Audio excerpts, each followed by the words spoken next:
That's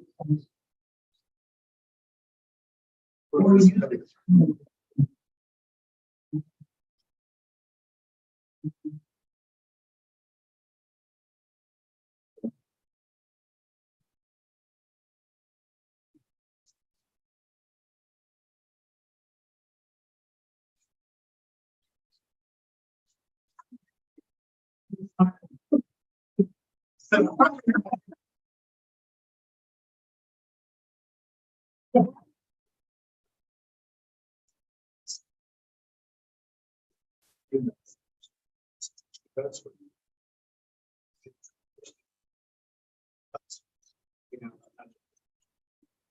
Well, this is.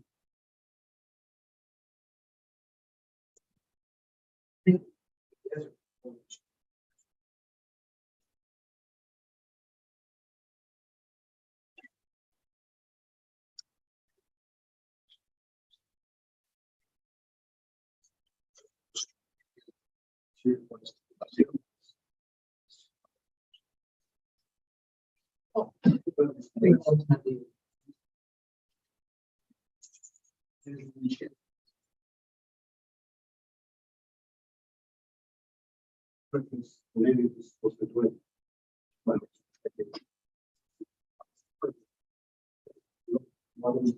What happened to all these?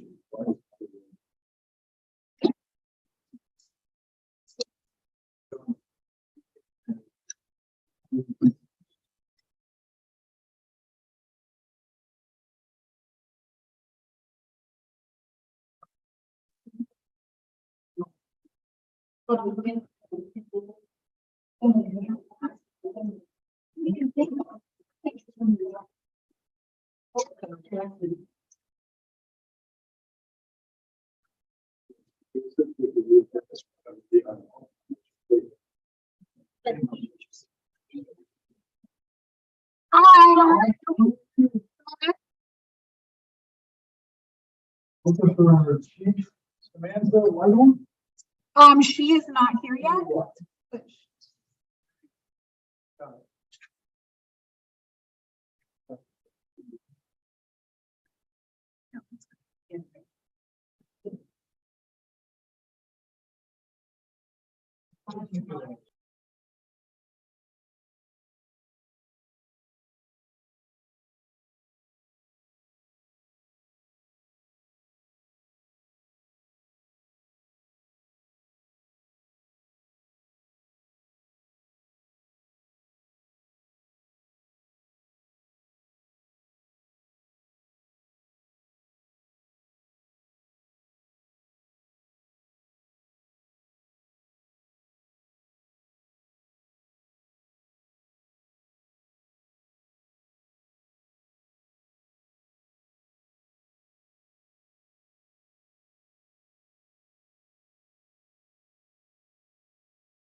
Just say T. Yeah.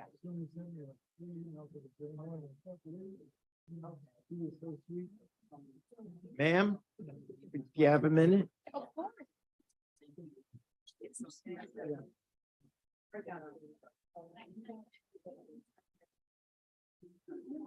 I assume you're with BSO? Yes, I am. Pizza right outside. There's a hot pizza right outside and it's hot now. Thank you. Go grab a slice. I would love one.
Hello, testing, testing. Yeah.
Yeah.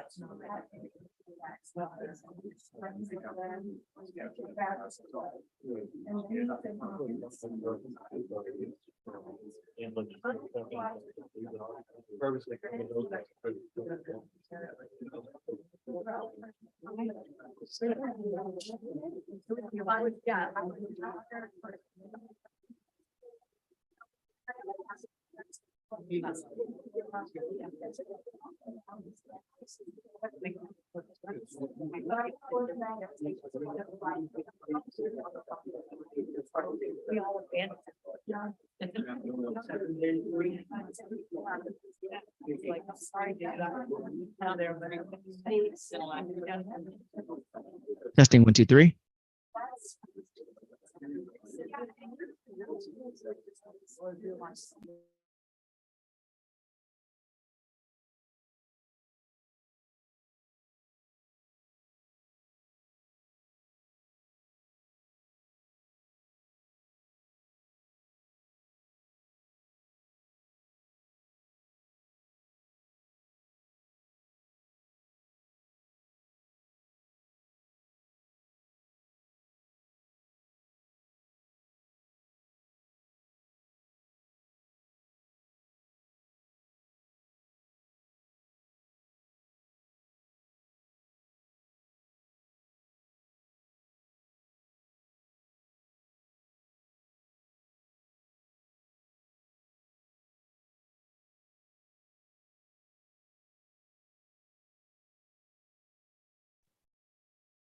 I didn't know you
You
know, and I don't know what to do, but. No, thanks. I'm good. I just had 2 Diet Cokes with dinner at Nick's. I've been out all day at meetings and discussions.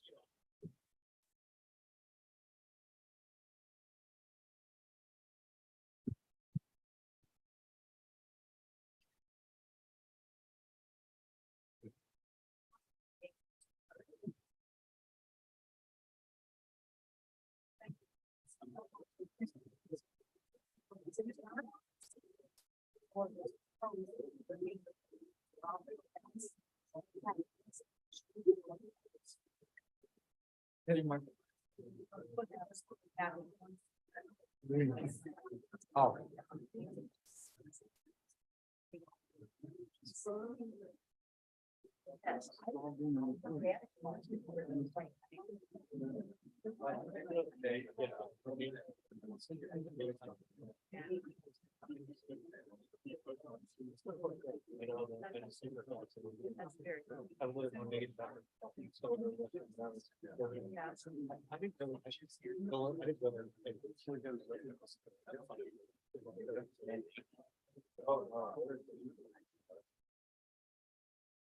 Ladies and gentlemen, we'd like to call to order the regular city commission meeting for Tuesday, March 7th, 2023 at 7 p.m. Please have roll call. Commissioner Drosky, Here. Commissioner Parnas, Here, Commissioner Preston, Here. Vice Mayor Hudak, Here. Mayor Gantz. Here. We'd have everyone please stand for a moment of silence and our pledge of allegiance.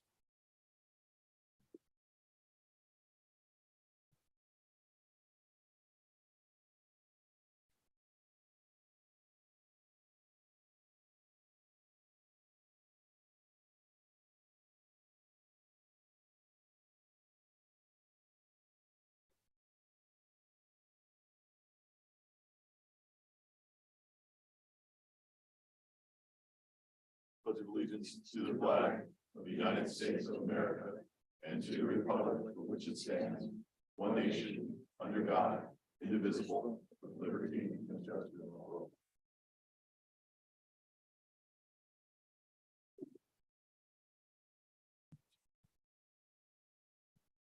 We could have approval of our city commission meeting minutes for the regular city commission meeting of February 21st, 2023. Motion to approve. Second. Motion by the vice mayor, second by Commissioner Preston. All in favor, say aye. Aye. Aye. Those opposed? Acknowledgement of our city board meeting minutes for the non-uniform pension board meeting minutes of November 14th, 2022, our community redevelopment agency meeting minutes of November 15th, 2022, code compliance meeting minutes of January 10th, 2023, Hillsborough Inlet District meeting minutes of January 23rd, 2023, and our community appearance board meeting minutes of February 8th, 2023. Motion to approve. Second. By the vice mayor, seconded by Commissioner Preston. All in favor, say aye. Aye. Those opposed? The approval of the agenda tonight for March 7th, 2023. Motion to approve. Second. Motion by Commissioner Preston, seconded by Vice Mayor Hudak. All in favor, say aye. Those opposed? Madam Clerk? For those attending via Zoom online, wishing to speak under public comment or on an item that's open for public input, please click raise hand at the bottom of our participants tab and your audio will be unmuted when you are recognized by Mayor Gantz. For those attending via Zoom by telephone, please press *9 to raise your hand and your audio will be unmuted when you are recognized by Mayor Gantz. Please make sure the audio is unmuted on your end by pressing *6. Thank you. Thank you very much. The first item we have up tonight is a proclamation that is recognizing March 20th through the 26th, March 20th through the 26th of 2023 as Florida Surveyors and Mappers Week. Surveyors and mappers are counted among the founding leaders of our country and are instrumental in the formation and creation of the layout of property boundaries in the United States, which have provided our citizens with opportunities for property ownership. Surveyors and mappers are uniquely qualified and licensed to determine and describe land and water boundaries for the management of natural resources and protection of private and public property rights. Continued advancements in instrumentation have required the surveyor and the mapper not only to be able to understand and implement the methods of the past, but also to learn and employ modern technology in finding solutions to meet the challenges of the future. Now, therefore, I, Bill Gans, Mayor of the City of Deerfield Beach, Florida, in recognition thereof, do hereby proclaim March 20th through the 26th, 2023 as Florida Surveyors and Mappers Week. And tonight we have Ben Hoyle, the president of the Broward County chapter of the Florida Surveying and Mapping Society, a Deerfield Beach resident. I'd like him to come on up here, along with Dodie Keith from Keith and Associates, please.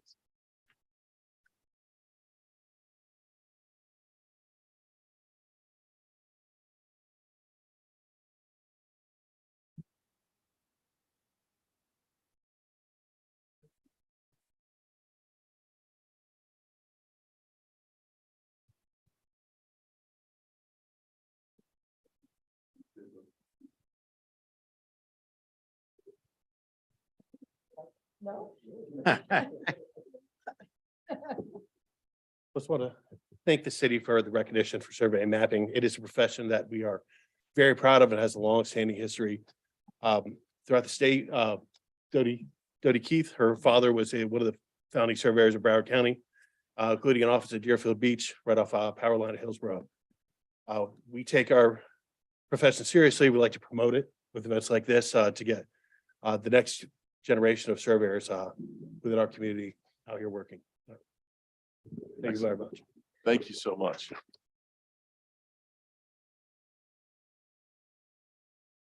And for our next item, we would like to bring up Chief Whitehorn from the Broward County Sheriff's Office.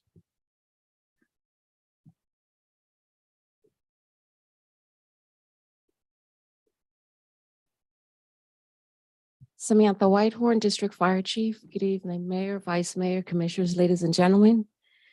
Tonight, I would like to take the pleasure of sharing with you a very rare survival story of a gentleman by the name of Robert Impaglia, also known as Bobby. This gentleman he's 70 years old. He's been a golfer for the last 40 years, married with 2 children.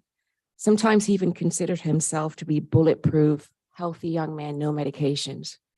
However, on the morning of November 13th, 2022, that changed for Bobby. What changed is that he showed up to work, which he works at the Deer Creek Golf Club. He's an instructor. When he showed up at 8:45, he went into what we call cardiac arrest. Cardiac arrest is a lethal rhythm that the heart goes into, And without rapid intervention, you will surely die. Not everyone survives. Not everyone is able to walk away cognitively intact without any deficit. But this young man, not only did he survive, he went back to work a week later on the golf course. But here is why. There's a thing called the chain of survival, where you have recognition that there's an issue, activating 911, starting CPR, using an AED or a defibrillator to try to convert the lethal rhythm back into a normal rhythm, advanced life support, then transport into a hospital, and then cardiac recovery. It's a long process. However, if those initial steps as the recognition and the CPR and the AED was not done, he would not have survived. More than likely, I can't say 100%, but more than likely, within 4 to 6 minutes, the heart dies, the heart muscles die. And with no circulation of oxygen going to the brain, you're not only the heart dies, but the brain is dead. So Bobby, there's a gentleman by the name of Dylan Chirok. If I mispronounced your name, please forgive me, who was one of the rescuers who recognized this, started CPR, called 911, and another gentleman, another rescuer who's not here, I don't believe he's here tonight, he brought over the AED. So everything came to place, everything happened, and by the time the rescuers got there, Mr. Bobby was awake. He was awake, and I asked him, well, tell me, what do you remember? And he says, I remember seeing himself laying on the ground in a radiant white light and telling himself, this is not happening to me. That's what he recalls. Well, ladies and gentlemen, tonight, I have Bobby here with us so he can recap his event and share a little bit more with us. Bobby?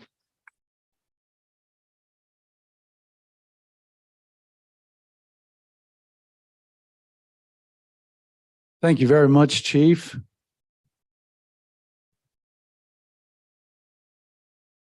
Yeah, yes, I was saved that day, but the fire department, the Department of Rescue, the police department, they save lives on a daily basis. And it's incredible what they did for me that day. And if it wasn't for the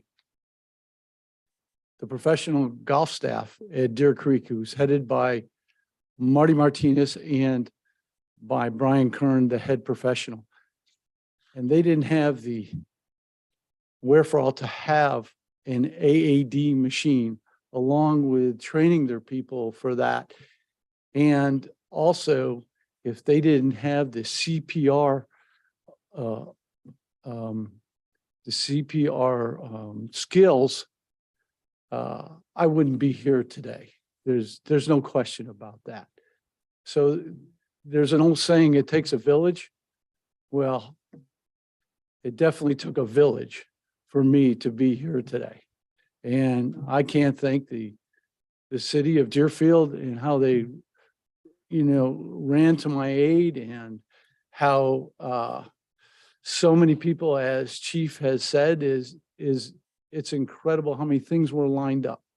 And again, I can't thank the city and the departments here in the city for what they did for me. Thank you. Thank you, Bob.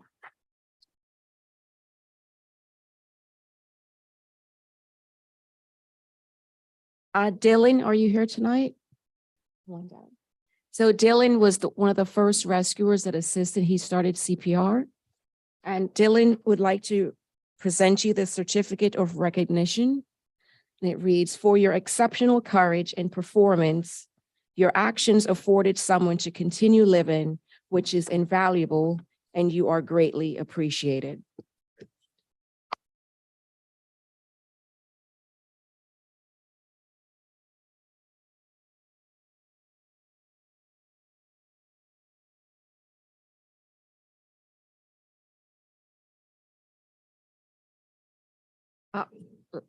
Finally, is there anyone here from the Boys and Girls Club? No? Okay. I'd like to bring up Mr. Damian Dullard. He is a representative of Soul who makes the AED that was used on the day off.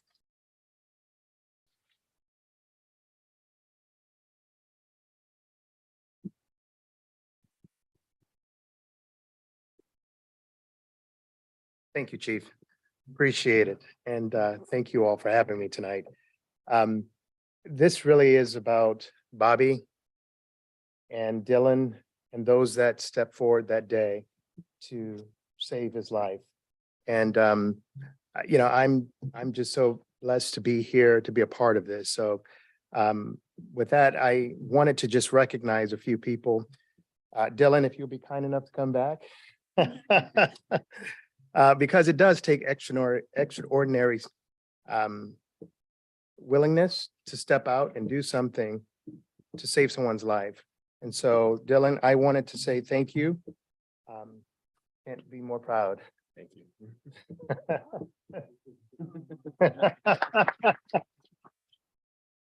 Stay up here, stay there, stay there, stay there. Yes, you do. And Bobby, would you come up? You can come up with your wife as well. I do this daily, and I tell you, I can't get tired of this. It warms my heart to know that, someone's able to go home to see their loved one, their kids. So I put this one on here for you especially. I got to know Bobby over the few months here. And it says, strength doesn't come from what you can do. It comes from overcoming the things you once thought you couldn't do. Bobby? I'm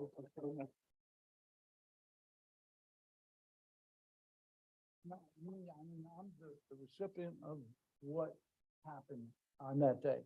Okay, but again, like I said, it would take many, many hours for me to thank the people that made it happen. And as I said, the police department, the fire department, the rescue people, on a daily basis, they're saving lives. So all I can say is that, I'm at a loss for words, how appreciative I am. Thank you. Well, you know what? We're gonna take it a step further. We're gonna give you an AED to donate to a charity of your choice in the city of Deerfield. Oh, that's so good. Well, on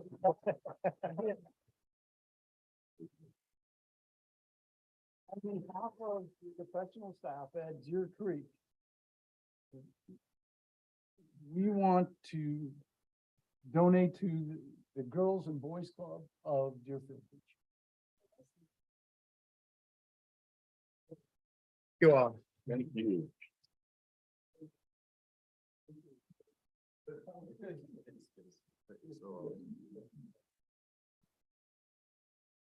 Thank you. That's Thank it. you, Chief. Thank you very much. Okay, we are now at the public comment portion of tonight's meeting. Persons addressing the commission shall state his or her name and address and may speak for 3 minutes unless extended for 1 additional minute by the mayor. This is the time for public comment on items that are not on tonight's agenda. The time for public comment on items that are on tonight's agenda is after the item is read into the record and the public comment period is open for that item. As a reminder, no comment shall be made related to the personal life or personal qualities of any person, and no language which would offend persons of ordinary sensibility shall be permitted. Yes, ma'am. Come on up. Just your name and address for the record, please. Meredy Whitehead, 191 South Ocean Drive, Deerfield, and that's One Ocean Boulevard condominium, 81 unit property. You speak into the mic. Thank you. Okay. My topic is, had the luxury of meeting with Commissioner Hudak. He came to the beach recently. We walked up and down the beach and expressed some concerns and things that we thought were maybe unattended along the beachfront property. So we got to share all of that information with him this week. But I just kind of also wanted to go on record at a meeting about one of my passions, which is the lighting on the island.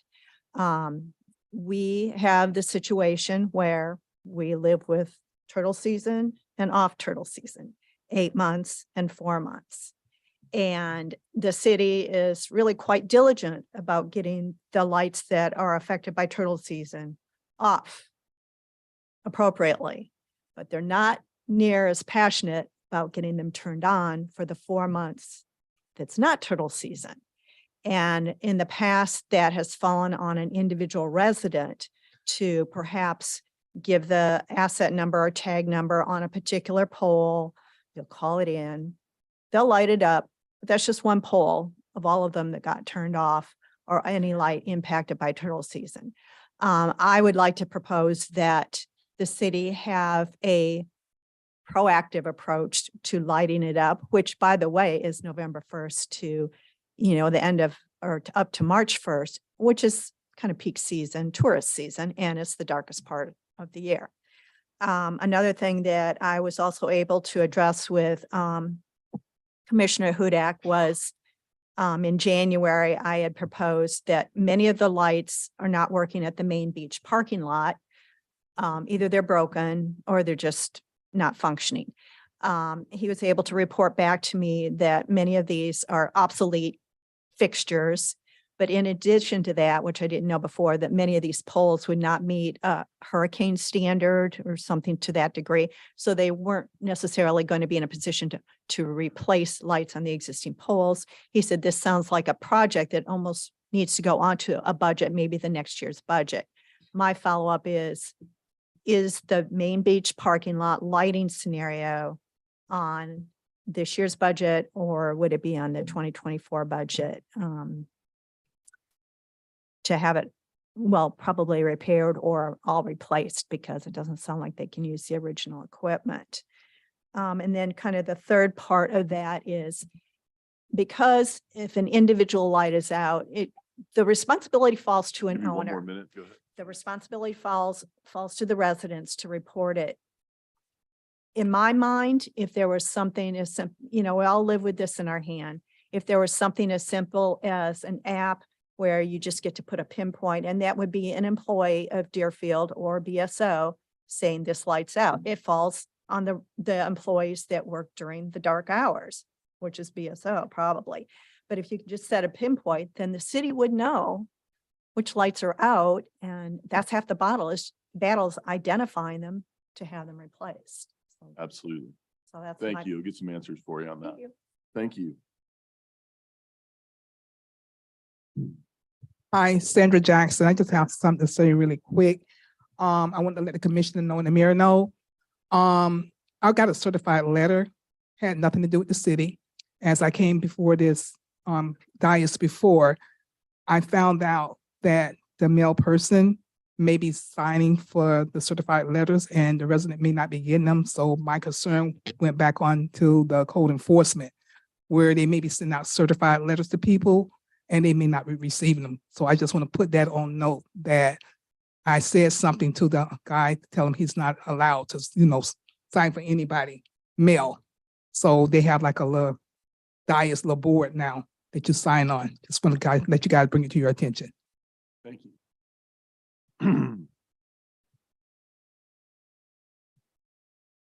Hi, my name is Brian Mintz. I live at 701 Southeast 21st Avenue, Deerfield, apartment 309. I'm in District 1, Commissioner Hudak's district, and he was so kind to meet with me and a bunch of our other neighbors last week. And we did a walkthrough of the beach. So we live over on the beach area, and there's a lot of questions and concerns that I have, which really trying to understand what the plans are, what the process is when you see construction underway that isn't finished, when you see showers that are running or lights that are out. And I had a good conversation with Mr. Santucci today, which I will plan to follow up. My point that I would make, which is a little bit different than Ms. Whitehead's, is that you have a lot of eyes and ears on the beach. When the people who are working are not there, they don't know if a light is working. They don't necessarily know if a shower isn't running or there are any other issues. So the idea of making it easy to communicate to the city through the web app, the phone app, and also to be able to be notified and have information. The only way that it seems to be able to find out what are the plans is to come to these meetings. And as you can see, there's not 87,000 people here who are really aware of what's happening in the city. And a lot of them are pretty smart, not all, but to be able to give you an idea of provide input and provide solutions and provide ideas that can help to make the city better. And that's really my point, is that our goal is to see it move forward and to address issues and concerns and be proud of our community and be proud of our beach and make this a wonderful place to live. Excellent. Thank you.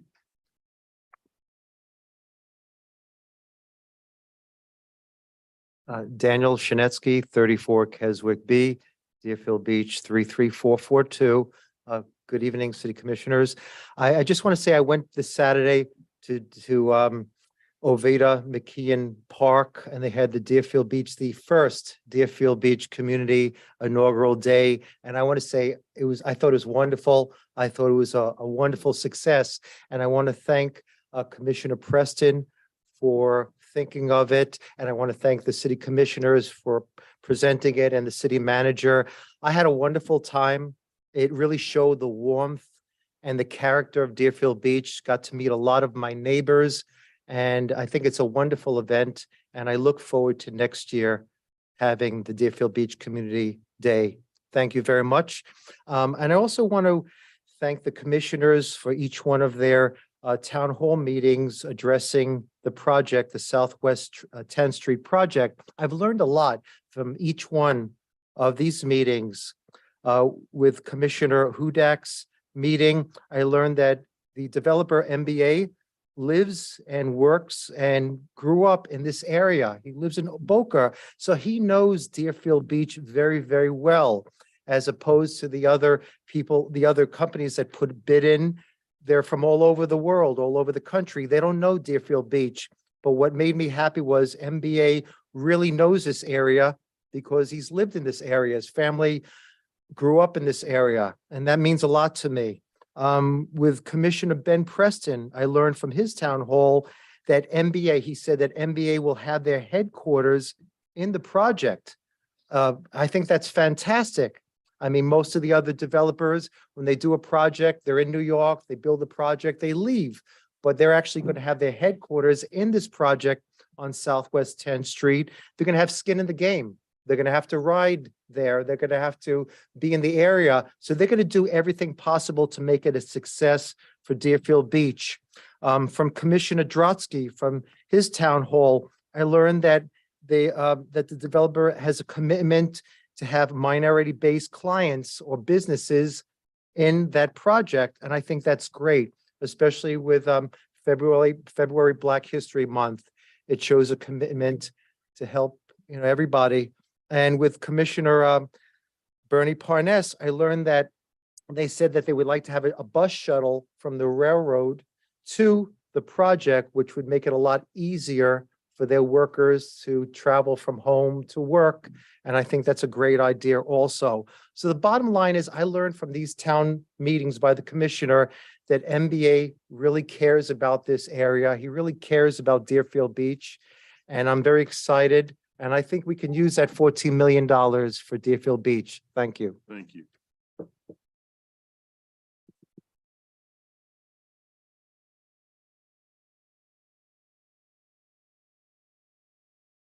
Peggy Ross, 103 Northeast 19th Avenue. Since we're talking a lot about lighting down at the beach, I have called two different departments. I don't know if I've hit the right one because everything seems to be a different department. But those wonderful crosswalk lights that were put in, most of them are not working. The one down by Flanagan's isn't working. One by Pelagi's isn't working. There's another one that's only like half working. So for all the money and everything that went into that, I just don't see that it's working so well. Thank you. Thank you.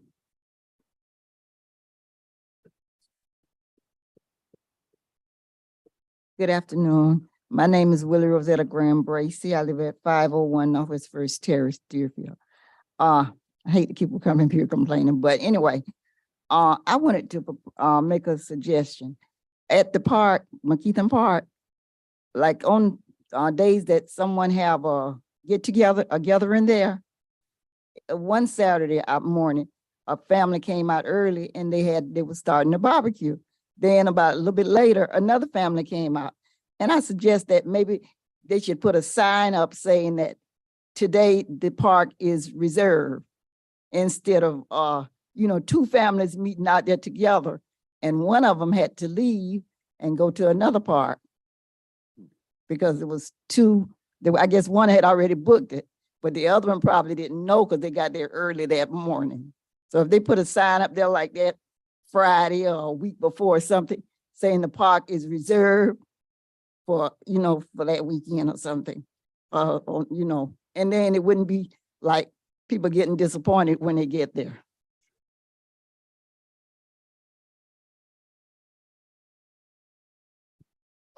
Anyone else? Is there anyone else? Madam Clerk, is there anyone online?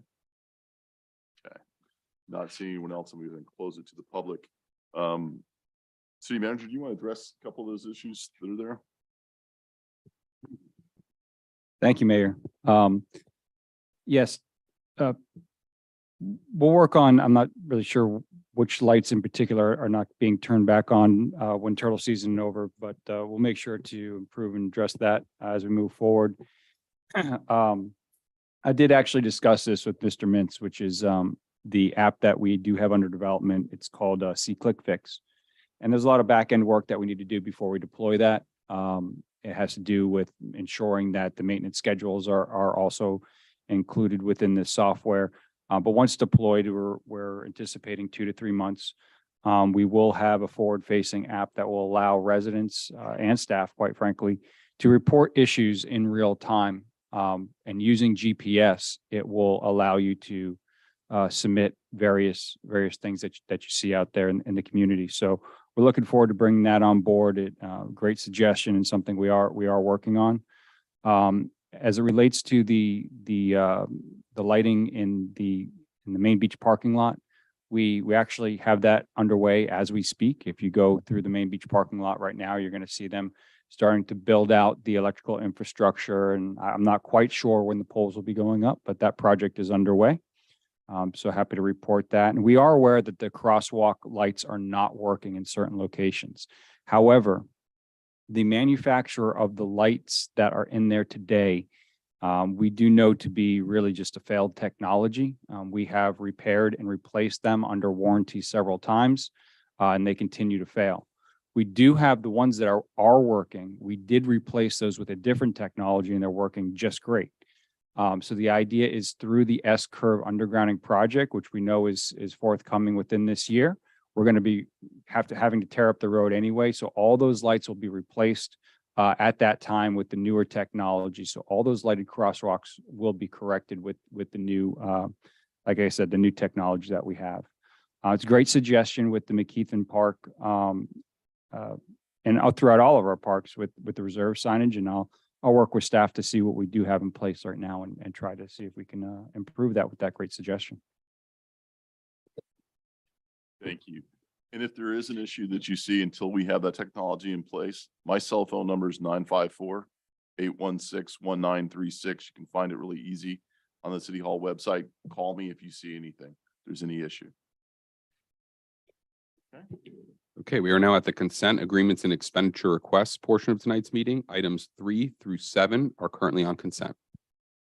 Are there any pulls by the commission for item 3, 4, 5, 6, or 7? Okay. Is there anyone from the public that would care to comment on item either 3, 4, 5, 6, or 7? Just raise your hand. Online? Okay. Close it to the public commission if you'd like to. Motion to approve. Would you like to, you're making a motion to approve all of them? Yep. Okay. Second. A motion by Commissioner Parnas, seconded by Vice Mayor Hudak. We have roll call, please. Commissioner Drosky, Yes. Commissioner Parnas, Yes. Commissioner Preston, Yes. Vice Mayor Hudak, Yes. Mayor Gantz. Yes. We are on item number 8. Item number 8 is a resolution of the City Commission of the City of Deerfield Beach, Florida, approving a purchase and sale agreement with MBA Development Partners of Florida, LLC, for the sale of city property located at 1045 Southwest 11th Way to MBA Development Partners of Florida, LLC, subject to referendum approval, providing for execution, implementation, and an effective date. It's my understanding that staff is going to go ahead and video, like the video that was played last time, and I've been asked to give a similar overview of the purchase and sale agreement terms, which I will do as soon as the video is completed.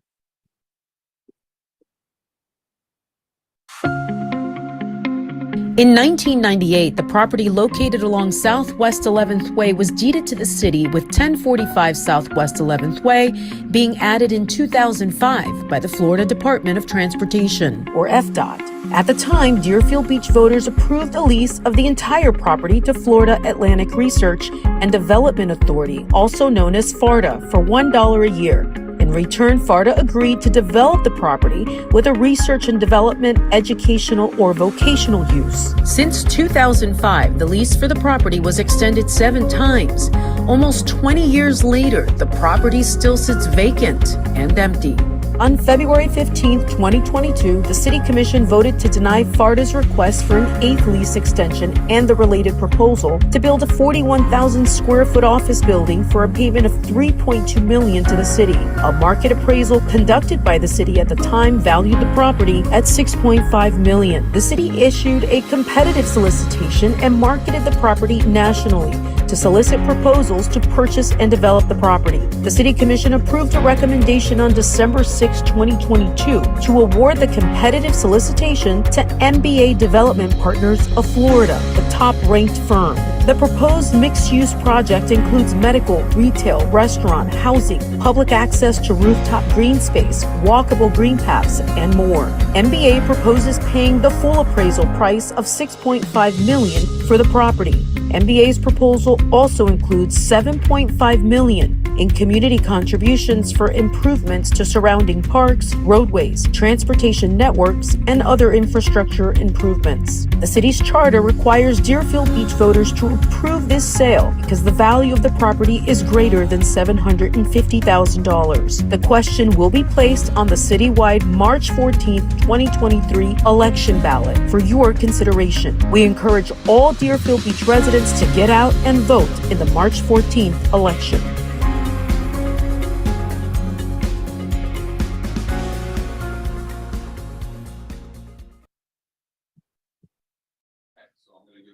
I'm going to give a similar overview like I gave at the last meeting of the purchase and sale agreement that's before you tonight for a vote. So the purchase price for the property is $6.5 million as pursuant to the proposal that was submitted by the developer and the appraised value. The sale is ultimately subject to referendum approval pursuant to our city charter because the value of the property is valued at $750,000 or more. It requires a vote and an affirmative vote of a majority of the electors that are voting in the election on March 14th. If the electors deny the sale, then the agreement is terminated and the developer receives their referendum election deposit back. If the if the voters approve of the sale on March 14th, the parties proceed under the terms of the purchase and sale agreement that I am now summarizing. The purchase and sale agreement provides for a 5% purchase price deposit within 3 days of referendum, 3 business days, of referendum approval. That amount totals $325,000. Additionally, it provides for a 60-day due diligence period that would start after tonight if this item is approved and would expire May 7th, during which such time the developer can go and conduct any necessary or physical inspections that they deem necessary to determine whether the property is suitable for development. And they do have that 60-day time period to choose to terminate the agreement should their inspections and their determination reveal that the property is not suitable. So that 60-day period would expire around May 7th. Thereafter, provided they do not terminate, there is a 15-month period we call the entitlement period under the agreement, upon which the developer must diligently pursue the necessary land use and development approvals for the project, substantially consistent with the developer's proposal that they submitted pursuant to the competitive solicitation. I just want to make it clear. So if the voters approve this sale on March 14th, it's not that the developer can start putting shovels in the ground.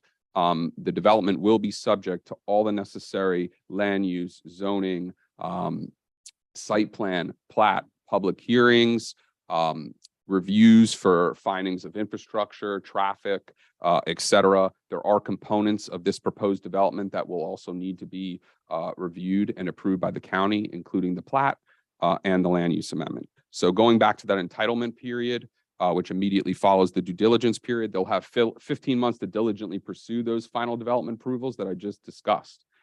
If towards the end of the 15 months, for whatever reason, they need more time, if they provide that they document that they are diligently pursuing those approvals and they provide that documentation to the city manager, they can get an extension of up to 6 months on top of the 15 months. In other words, if for some reason, let's say, they're right at the finish line, the county is on summer break or something like that, as long as they document that they diligently pursue, they can get another 6 months. Anything beyond those 21 months would require both parties to agree for any further extensions. Additionally, the city has provided certain termination rights under the agreement. You heard about the community contributions of $7.5 million if they fail to execute a development agreement in a form reasonably acceptable to the city attorney and the buyer's counsel. Prior to or at the time of obtaining those final development approvals, the city can terminate. If the buyer fails to receive the final development approvals within the entitlement time period, the city can terminate. By the way, the seller can also terminate if they're denied one of those development approvals during that period of time. And then, of course, if they become insolvent or file for bankruptcy or similar filing like receivership or reorganization, the city can terminate. Additionally, there's a cooperation component here because the city would own the property while the developer is seeking these entitlements, that we would sign applications as the owner. The city would diligently review their applications that are submitted to us. And then the buyer would also diligently respond to any comments that the city provides. And if you're asking, all right, city attorney, when does this thing close? So presuming we got through the entitlement period, they got those final development approvals, we would close within 60 days of them obtaining those final development approvals. So what happens if somebody breaches the agreement? If the buyer defaults under the agreement, the city is entitled to the deposit, the full deposit as liquidated damages. If the city defaults, like the city refuses to close for some reason at the very end, the buyer can either terminate the agreement or can seek specific performance of the agreement, but no damages against the city. So that's my overview of the purchase and sale agreement. Happy to answer any questions that you all may have. And I know the developer's representative is here as well. Thank you. Thank you, Vice Mayor Hudak. Thank you, Mr. Mayor. With the exception of my colleague from District 4, the rest of us are not attorneys. So the questions I get the most from our residents are, okay, when are we getting this $6.5 million and where is the money going? I can answer the first part of that question. Okay. Okay. The $6.5 million would be paid at closing. And the $6.5 million would be a general fund revenue.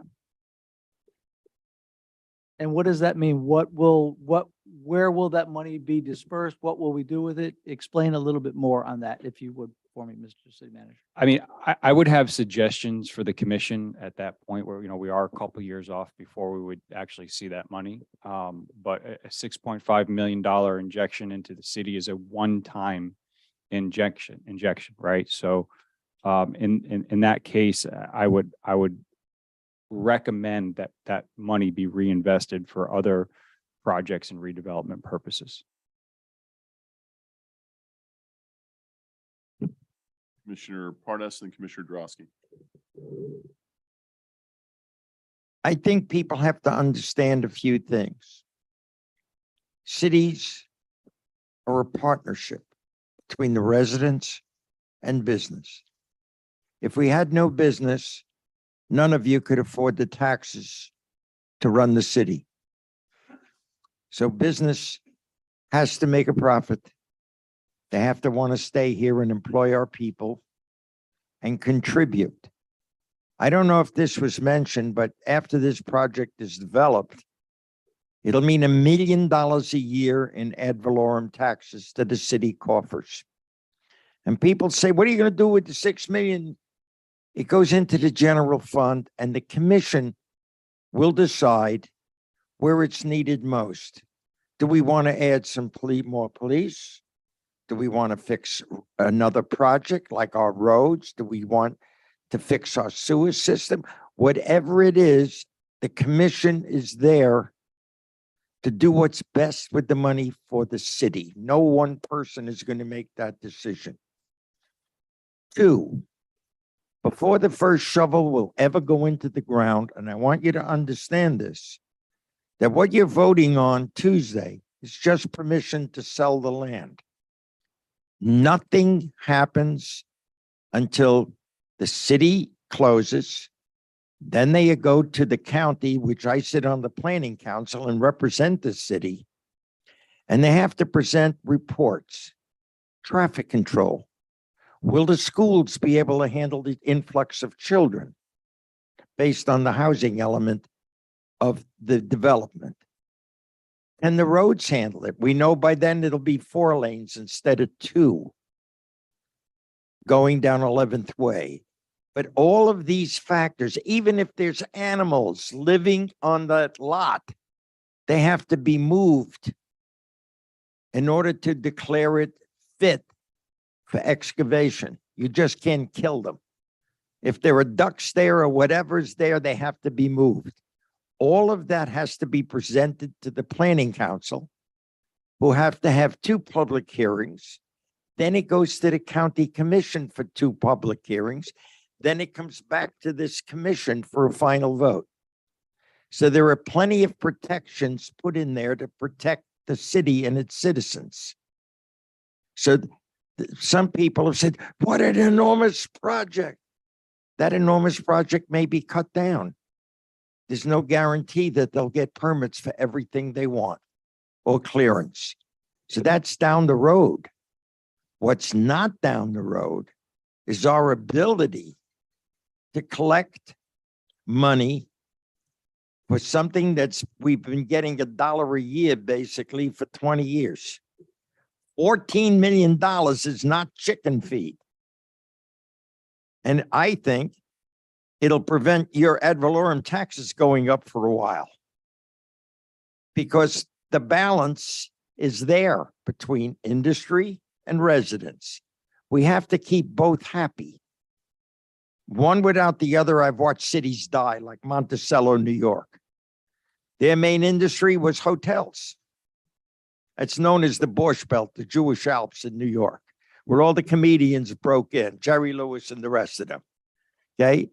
When the younger generation said, I'd rather go to Puerto Rico for 3 weeks than 1 week at the Concord. I'm tired of the same comedians, and I can get more for my bucks with cheap airfares going somewhere else with the kids. What happened? One by one, Grossinger's, the Nevele, the Concord, all of them died. They closed, and with it the town, because that was their chief industry, hotels for the summer. It made the town rock, and South Fallsburg and the other little towns around it. And they all died when the hotels dried up. I will not, as long as I sit up here, ever let that happen to Deerfield Beach. We need the balance. I don't want to see your taxes go up where you can't afford it anymore. I saw it happen in Long Island where people moved back to the city. I met one woman who said, my taxes went up to $20,000 a year on a small house in Nassau County. We had to move. I love the people of this city. And maintaining that balance is what it's all about, to keep this city alive. This project offers us a luxury hotel for the people that can see it from 95. They'll probably have a shuttle to the airport and the beach. A medical building. We can always use more doctors, dentists in the city of Deerfield to treat our people. A little convention center and concert hall for concerts and plays and other things. A little retail section with a nice restaurant. It's well-rounded.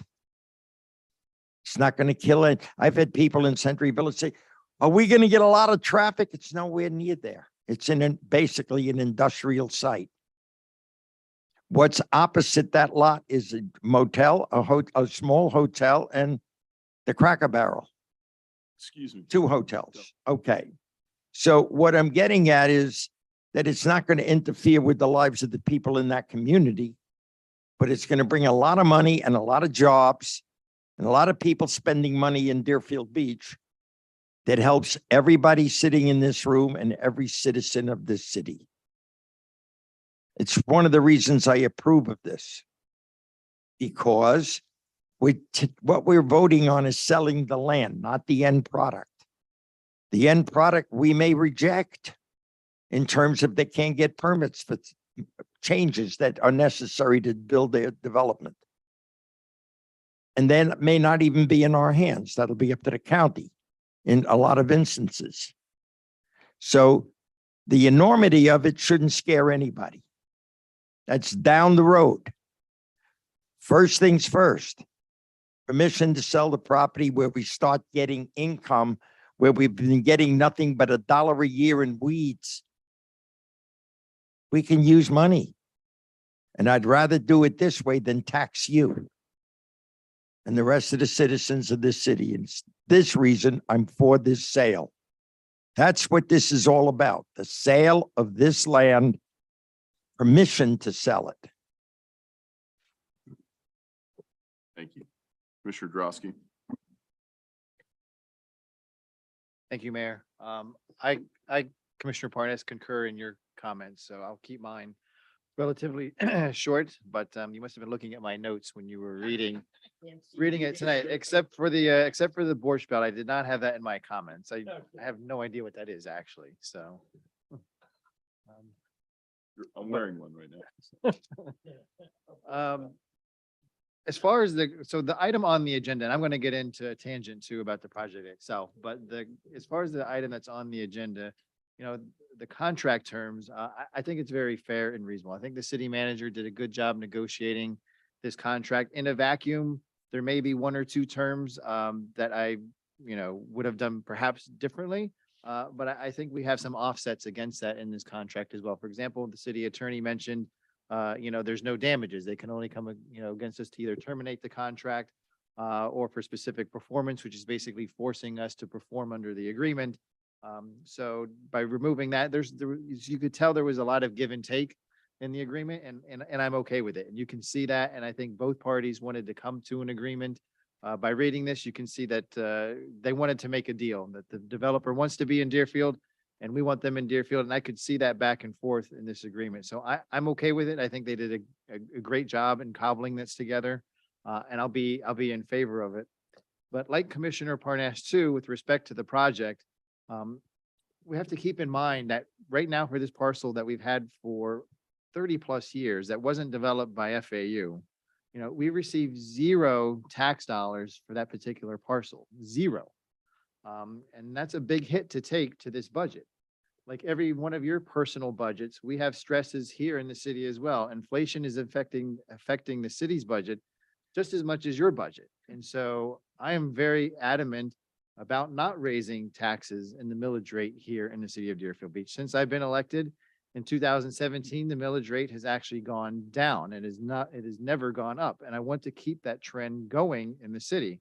But there has to be some give and take to accomplish that in years going forward. So to offset the inflation, you have to have additional revenue. It's got to come in somewhere. It's pretty simple economics. And this is one project to do that. This is one way to keep the stress off of our budget. And it's not just an economic issue too. It's going to bring jobs to our city as well. And it was mentioned earlier on that the developer is committed to, minority businesses participating in the development of this project as well. So it's a win-win-win on that perspective. This could be a big domino effect for our city going forward. This corridor could be revamped. The vice mayor mentioned that I am an attorney, which is true. So coincidentally, today was the first day in over 2 years that I went to in-person court in West Palm Beach. Everything has been by Zoom for the last 2 years, but today I had actually in person. I hardly recognize the downtown area around the courthouse. There used to be a bank next door. That's gone. They're building apartments there right now. On the other corner, there was like a small sub shop. That's gone. The Wells Fargo is gone. Downtown West Palm Beach, they say the state bird of Florida is the crane. Well, you can see it in downtown West Palm Beach. My day job office is in downtown Fort Lauderdale. Forget it. I mean, that's a totally different area as well that's being developed as well. we cannot be left in the dust to our sister cities. Now, I'm not at all suggesting we should be West Palm Beach or that we should be Fort Lauderdale. I think we can grow and we can grow reasonably. I mean, this project could be a massive, much more bigger than it is being proposed. I mean, you could have much taller buildings there and much more dense than that's being proposed. The developer has to make a return on his investment. Otherwise, they wouldn't be doing this. Let's be realistic. So I think the size of this project will fit that particular corridor. It could be a lot more massive than what's being proposed. So I think this could be that domino that sparks the interest here in Deerfield Beach. We don't want to be Boca. We don't want to be Fort Lauderdale or Miami. But look at Pompano Beach. They're having a Ritz-Carlton come into their community. And all the other, and Delray is having development around them as well. This is something that we desperately need here in Deerfield Beach. We cannot be left behind. We cannot leave that property vacant, and we cannot leave it to some other project that could come in there and could be a lot worse than what it is. Now, a lot of people also talk about traffic for this particular parcel as well, and I get it, but there's traffic everywhere. Are we going to let some traffic potential that we don't even know what the traffic studies are because we're putting the cart way before the horse? For other projects, why should Boca Raton get a project? And that's not because of the traffic. When you think of it in perspective, traffic, think of this.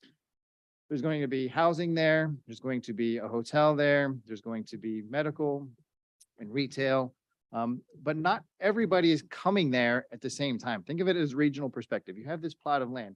Not all the residents that are living there are all coming and going at the same time. With the mixed use there, they're going to be coming and going throughout various portions of the day. So it's not like you're going to have a mass influx. If this was like the Miami Arena, you know, the Heat or the Florida Panthers or the Marlins were playing there, then yeah, you're going to have 50,000 people all coming to the one location at the same time and leaving at the same time. That would put a big stress on our roadways. But the in and the out, I don't think it's going to be as bad as everybody thinks. Southwest 10th Street is being developed. Southwest 11th Way is going to be redeveloped. Those are stresses that are going to help the traffic in that area. This isn't going to be a parking lot in that particular area, which I think is what the comments I'm hearing are, and that's just not going to materialize. Is it going to put more cars on the road? Sure, but any development anywhere in any city is going to do that. So this is something that we really desperately need going forward. I'm not for favor of raising your taxes. I never will be. But without some stress relief on our budgets, we're going to have to make some hard decisions. Do you want us to cut services? Do you want your taxes raised? Something's going to have to give. And this is one way where we don't have to make those hard choices. Thank you. Thank you, Commissioner Preston. Thank you, Mayor. When this project initially came about, there were some concerns about, you know, what would it look like? What would really be the vision? And tonight we've heard some things that where we could all conclude that the benefits would be multiple. But then what would be the counter? Well, what has been talked about is a lot about taxes and how this is really going to benefit the city. I think it's important to keep in mind that once it's built, it's done. So the first thing is that along the way, Mr. City Attorney, will the public have a chance to engage? In other words, will the public be a part of the process as those steps unfold? Absolutely, Commissioner Preston. There are going to be multiple opportunities for the public.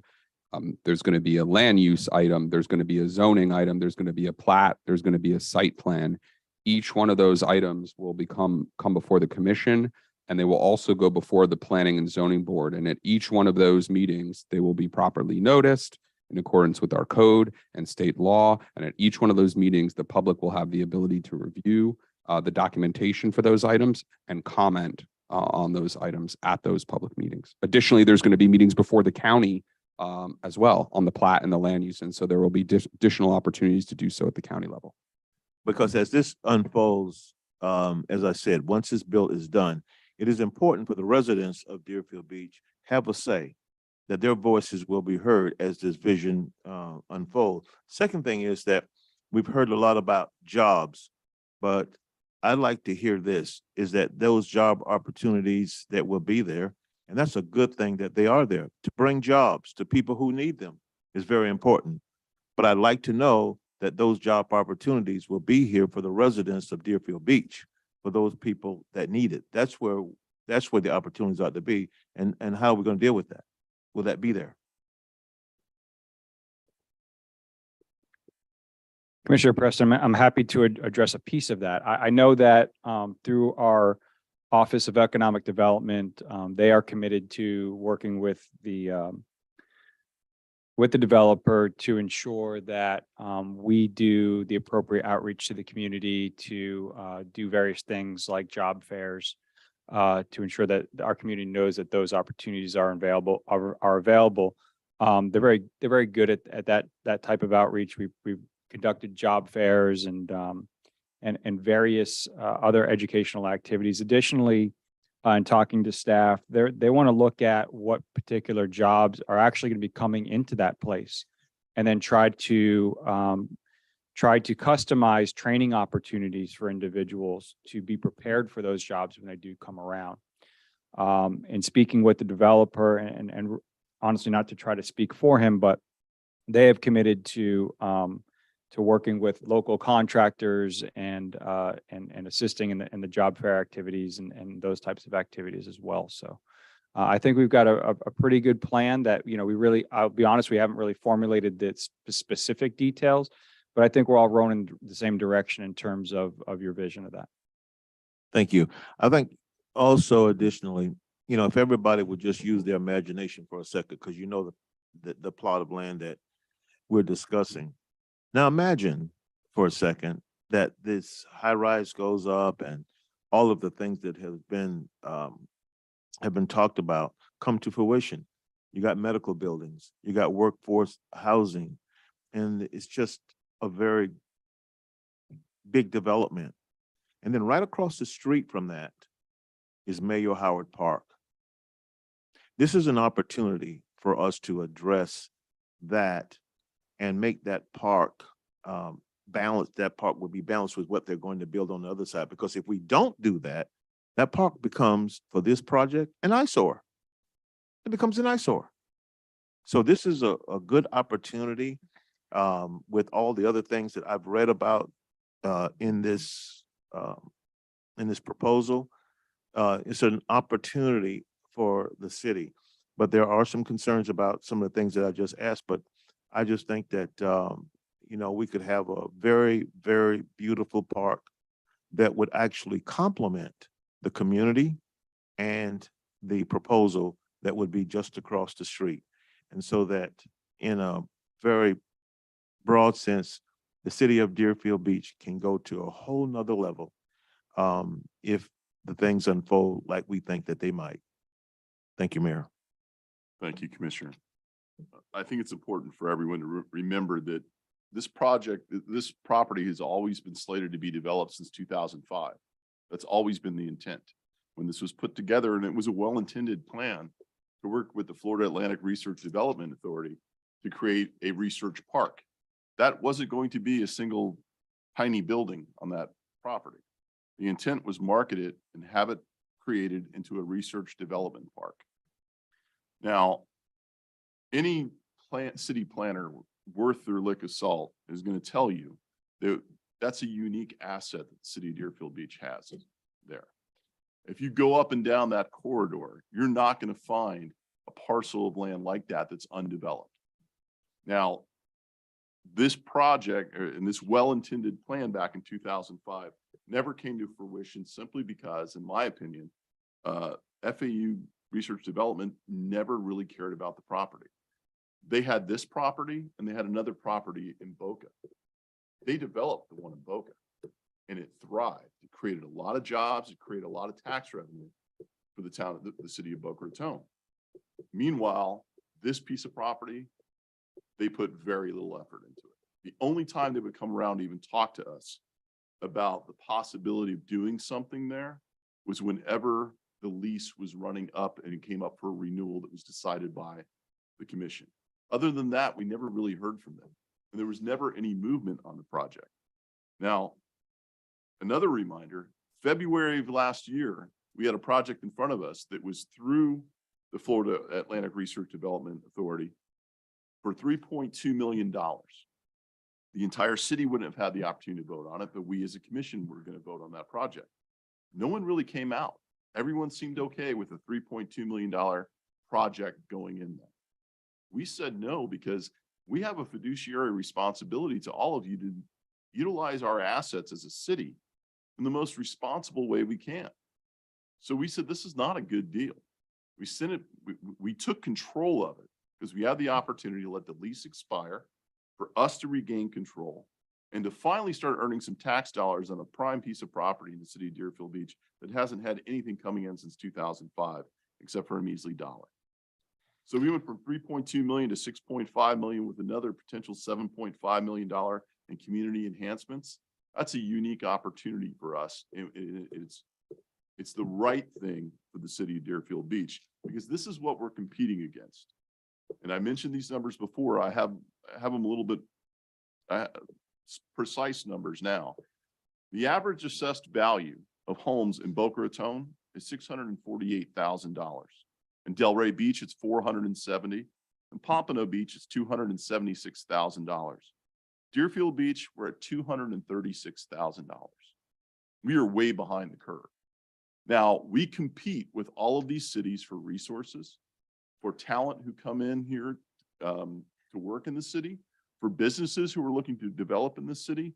This is what we're competing against. We try to keep the taxes low, but we are stretched when you look at what the assessed values are in other cities. And when people say, well, how come we don't have this? Pompano has this, or Boca Raton has this, or Fort Lauderdale has. Fort Lauderdale, $516,000 is a single family assessed home value. Again, Deerfield Beach, we're at $236,000. Broward County on average is $322,000. That's a lot for us to bear that burden.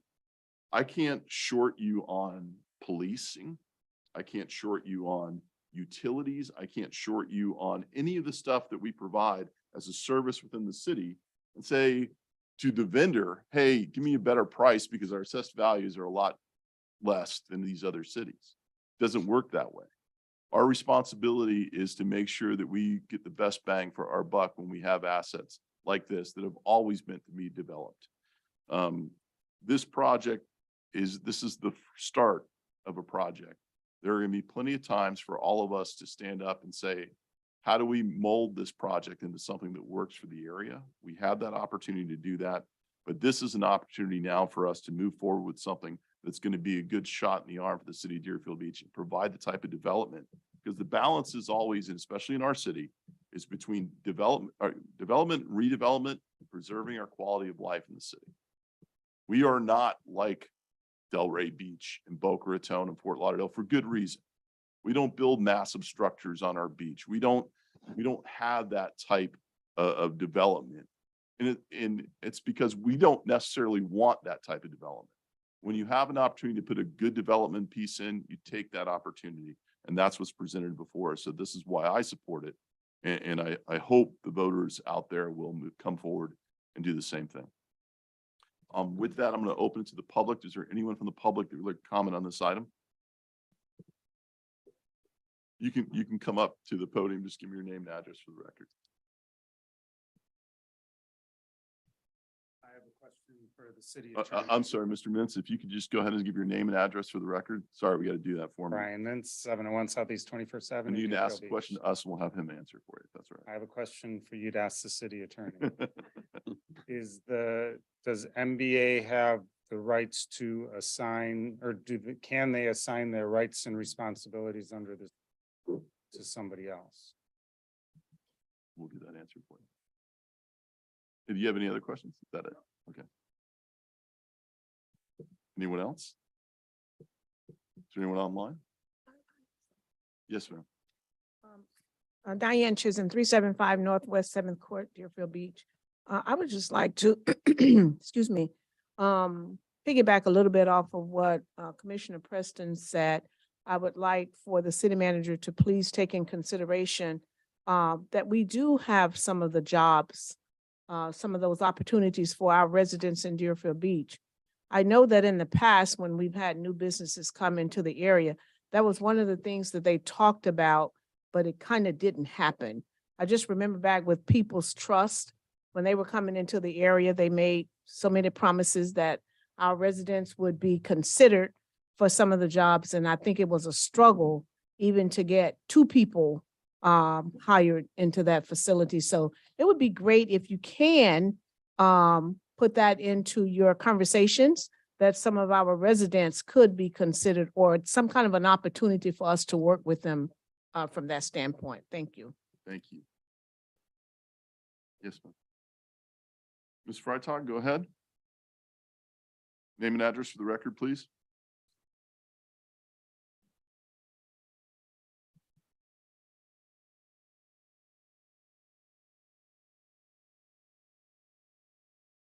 Ms. Freitag? Is your mic on or off?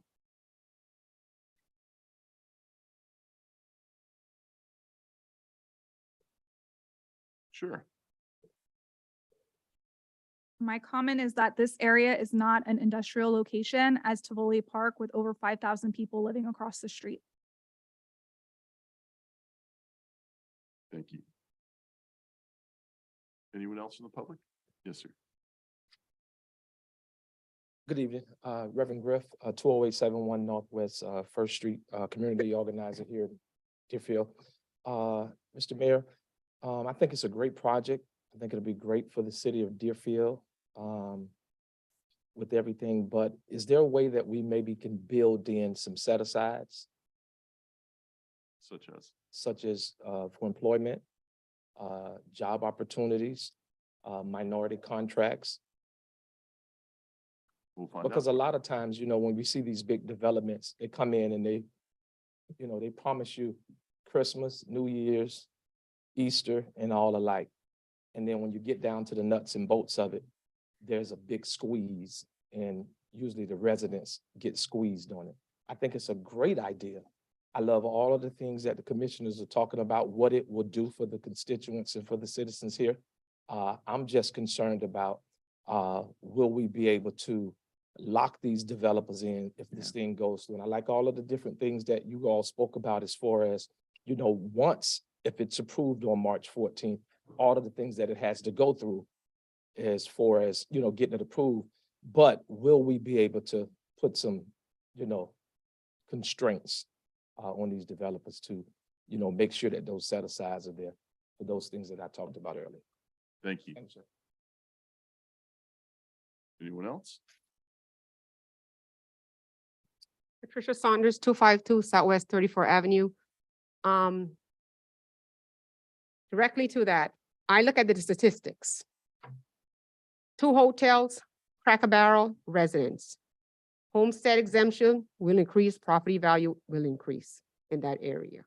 You're gonna run out those 2 hotels from there, they're gonna be crying, Cracker Barrel is gonna be doing the same thing. You guys, it's a great idea. I love the jobs. I did some research on some of the things they did. They did a marvelous job. That location is not designed for what they want to put there. Other cities, even in Boca, they have put it downtown. Where is our downtown here? In downtown, we usually have the big buildings, which we will have no problem with. And trust me, 6.5 versus 3.2, I would jump on it any day. But look at your residents. Look at your resident. Their property tax is going to be increased. It's going to be hard for them. This is a huge building. Medical, hotels, apartments, restaurants, etc. People are going to be crying in that area that's been there for many years. 2 hotels and the Cracker Barrel. When they build that building and put in restaurants and stuff, what's going to happen to Cracker Barrel? What's going to happen to employees in there? What's going to happen to the employees in the hotels? Can somebody explain that to me? Look at the statistics, guys. It's all nice and dandy. I'm not saying it's not nice and dandy. The location is not where it needs to be. Federal Highway in Dixie, yes, put it there. Those are big buildings, That's where it needs to be. But look, I want you to look, and I'm going to say something. You're not sitting here because you choose to sit here. You're sitting here because the residents vote to have you sit there. So think about them particular people, not the whole city, in District 2, in that little area right there. What's gonna happen to those residents? We know a lot of those are low-income residents in that area. It's hard enough, they're trying to make it now to pay their bills. Imagine when that hits that spot. And we're talking about traffic. Traffic is gonna be 10 times worse in that area. The designs I saw, they still have one way. One way. I don't care what type of day it is. Remember, you're putting in there an apartment building. That's a 24 access. 24 access. We ain't talking about medical offices that close at 4 and 5 o'clock where nothing comes in. You have apartment buildings. Imagine the traffic. Yes, traffic is everywhere. I used to live in Miami. I used to live in Miami in 1980s. In 1980s, I lived 10 miles away from where I work. You know how long it took me to get to work? Would you like another minute? Yes. Sure. You know how long it took me to get to work? 5 minutes. Now it takes you an hour. 1 hour. Think about it. I want you guys to think about it. The money is all good, but I want you to keep in mind your residents, property taxes, and the business that's already there. And they've been there for years, except for the one hotel that just came there a couple of years ago. Cracker Barrel had been there for years, and there's another hotel that been there for years. They are gonna be going bankrupt. And people property taxes that live behind there, I don't know about Tivoli and Natura, that might increase too. You understand, it's a good idea to go to Broward County Property Appraiser and say, hey, listen, that building you're putting there, how much you think those people property taxes is gonna go to? Think about it. Thank you. Thank you. Is there anyone else from the public? Please. Is there anyone else from the public care to comment? No? I'm gonna close it to the public. I will say this, when it comes to property taxes, it's real simple. If you're homesteaded, you're 3% maximum. Can't go any higher than that. Unless it's CPI. I think that's the only thing that trades it off, whichever's higher, right? Right. So, right. If CPI is lower than 3%, you pay CPI. Right. It's either 3%, but that's it. It's a max that will go up. So it doesn't matter what goes on over there. 3% if you're homesteaded is what's going to happen. I would imagine Cracker Barrel is going to be thrilled to have more people in that area to actually go to the restaurant. The hotels, if we took the same attitude for the one hotel that had been there forever and said, we can't put in that second hotel because we already have one there and we don't want to put that other one out of business. Hotels don't work that way. They do analysis, they do business analysis, and they take a look at the areas. They say, what do we think we can get in that area? They're not going to build a hotel someplace if they don't think it will bring in revenue for them. They're business people. They do it for a living. So I'm pretty sure they got a good handle on it. Just like this developer saying a hotel is going to go in there. If that hotel isn't going to go in there, they're not going to go in there if they go, there's already two. We don't think we're going to be able to bear that burden. We don't think there's enough business to go around. A hotel's not going to go in this new spot. And yes, I would love to have the fantasy life of saying, let's look at the city. Let's put something on Dixie and Federal. That's great. We don't own that property. Wonderful idea. I love the idea. It's not realistic. The reason why is because we don't own the property. It's the only property we've got. This is it. Hot commodity, perfect location. Sorry, common sense. I don't have that luxury of looking at the map and going, I want to put it there. Because believe me, I'd be moving some things around in the city. But this is what we have, and it's a unique opportunity. And I agree that we need to be very cautious of making sure as this moves forward. To say that traffic right now is going to increase, yes, absolutely it will. You know why? It's an empty lot. Go from an empty lot to anything, your traffic's going to increase. That's just the way it works. 0 to something is an increase. Now we have to make sure we manage that. And that's our job up here that we do as your representatives to make sure when these projects go forward that it makes sense from a traffic standpoint. You've seen all the different projects that come up here that we discuss. Some we support, some we don't support.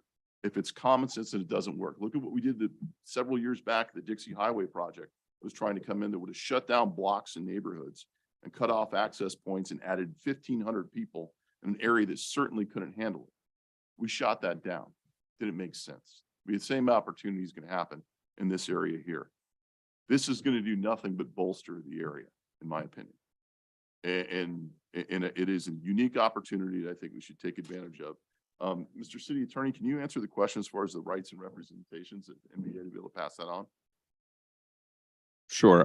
With respect to the assignment question, the answer is under certain conditions, right? The buyer can assign its rights under the agreement to a wholly owned subsidiary or newly formed corporation owned by the buyer or the principals or majority owners of the buyer. However, even that assignment will be subject to the city's prior written approval. We can't unreasonably withhold it, but we can certainly condition upon the buyer providing written documentation to the city of the proposed assignee's financial capability and ability to perform under the terms of the agreement.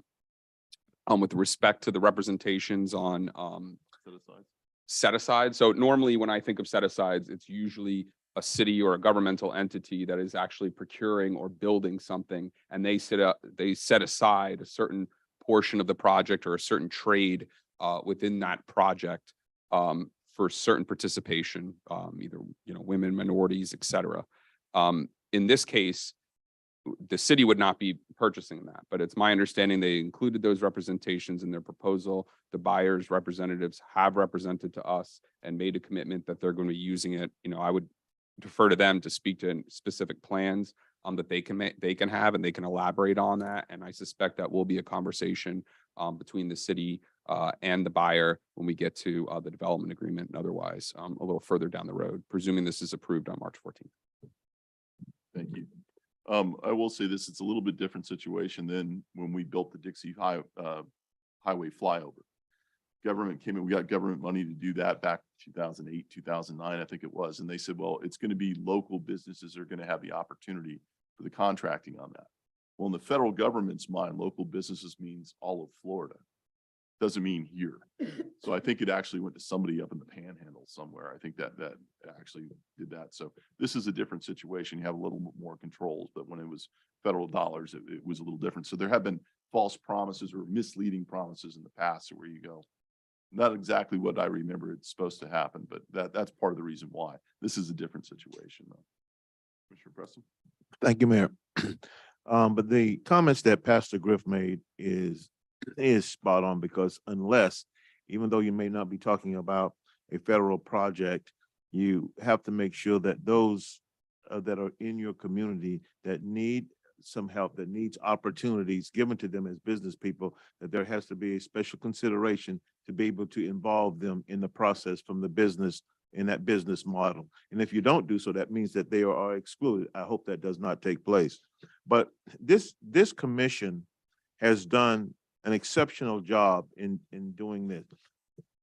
If you will, just think for a second, if your property taxes, like the millage rate, continued to go up, but the value of your home went down, you would say, a lot of people would say, you know, what are you doing? You're making our situation worse. There's no advantages to living in Deerfield Beach. This commission has been very good at doing two things that involve you and involve your budget. One, the millage rate has been consistently on the lower side, and at the same time, your property values have gone up.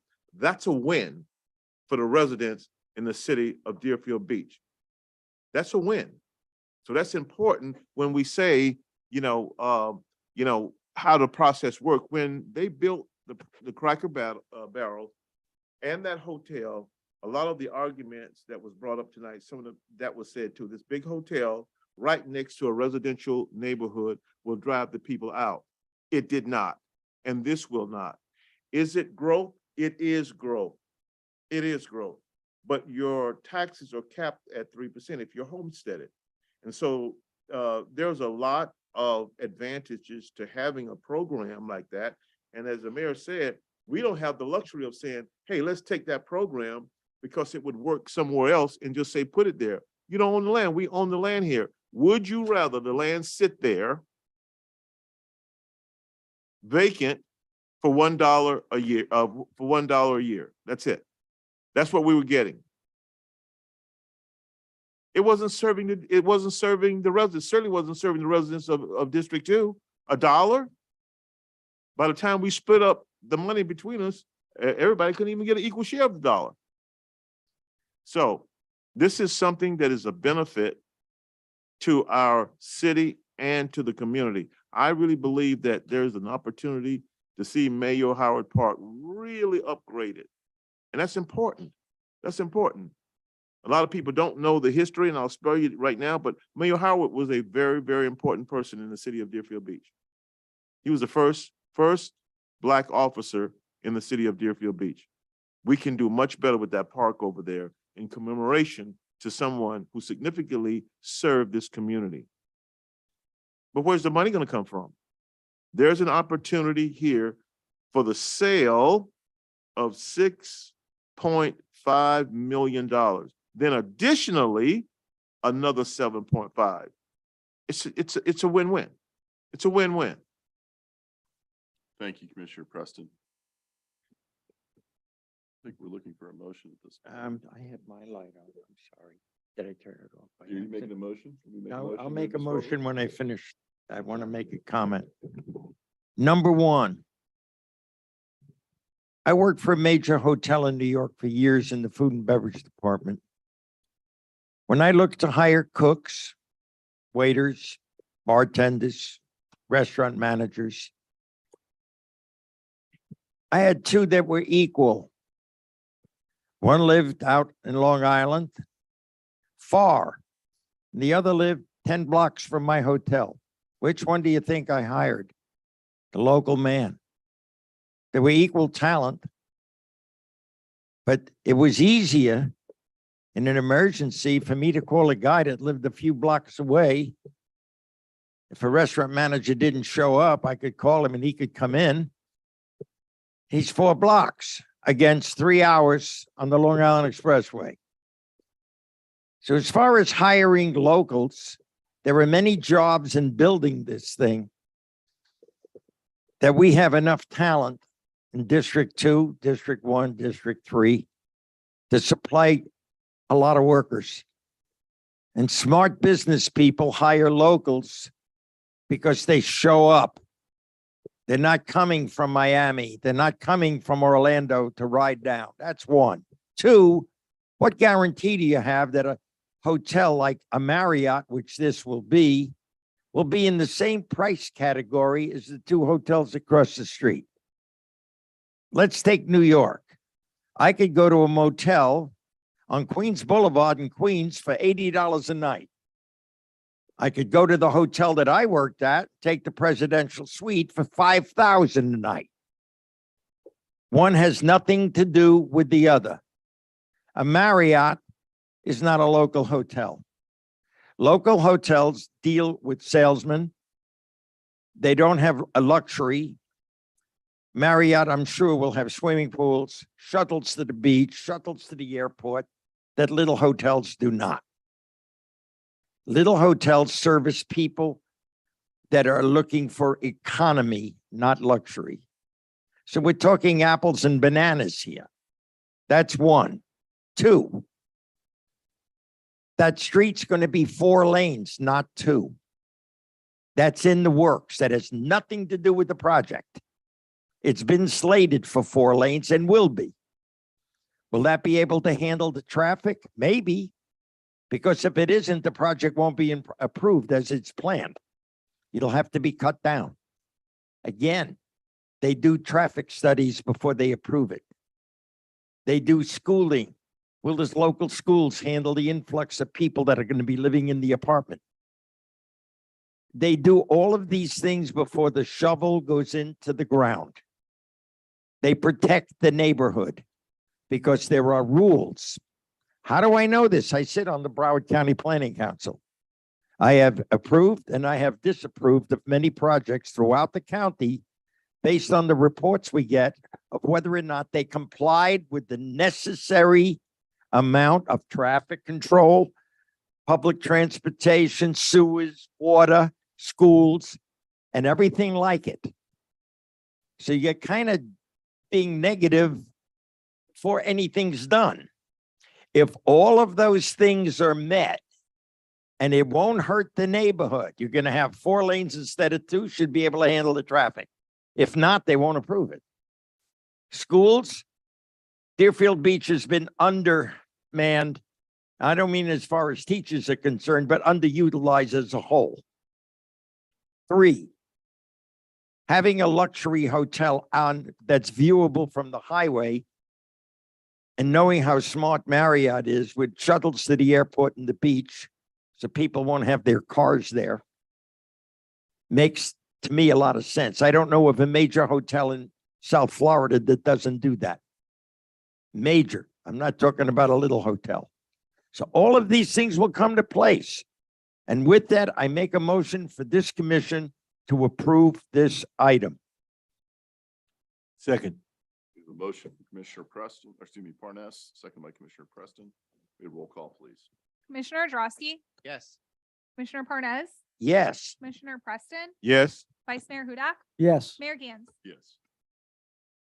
Okay, item number 9 is a resolution of the City Commission of the City of Deerfield Beach, Florida, approving a grant agreement with the State of Florida Division of Emergency Management for the Hazard Mitigation Grant Program Award in the amount of $1,446,440.58 for the Phase 2 City Hall Wind Retrofit and Drainage Project, authorizing acceptance of the grant and execution of the grant agreement, authorizing the expenditure of matching funds in the amount of $466,598.50 for the project and providing for an effective date. Good evening, Commissioners. Tonight, we're here to request approval of a grant agreement. If you could go to the next slide, please. So tonight, we're seeking approval of a grant agreement with the Florida Department of Emergency Management for a hazard mitigation grant program. It's in the amount of $1.4 million for City Hall wind retrofits and drainage improvements, which will be around the perimeter of City Hall. Next slide, please. A little bit of background on this project. So initially, back in 2018, the city issued revenue bonds for a series of capital improvements throughout the city. City Hall project was one of those identified, and it was originally earmarked for about $4.3 million in renovation improvements. At the same time, the city was applying for this hazard mitigation grant. The intent was to leverage those revenue bond funds with the grant to have to use less of that revenue bond towards City Hall. In this time, we have advanced the construction of the Center for Active Aging and advanced the construction on the Tigner Center.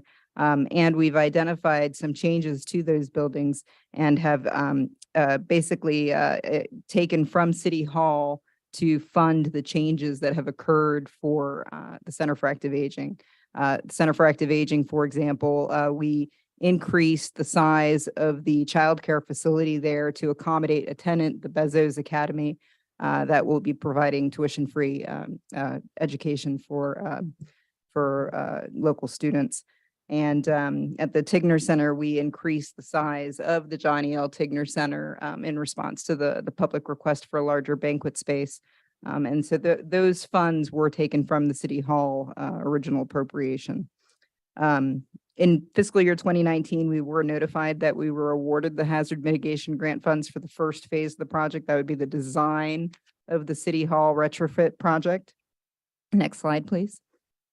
And then most recently now in January, we were told that we would be receiving the award of the construction phase dollars for this grant agreement. And so the scope of this project, because the hazard mitigation grant program is largely to make buildings impact resistant to wind storms and damage. The intent of the funds is to be used for windows and door impact resistant windows and doors, replacement of the roofing over City Hall, and the drainage improvements on the adjacent streets to mitigate for the flooding that occurs along the streets. The grant does cover 75% of the project costs, and there's a local match requirement of 25%. The estimated total project cost between the drainage project and the building retrofits is about $1.8 million.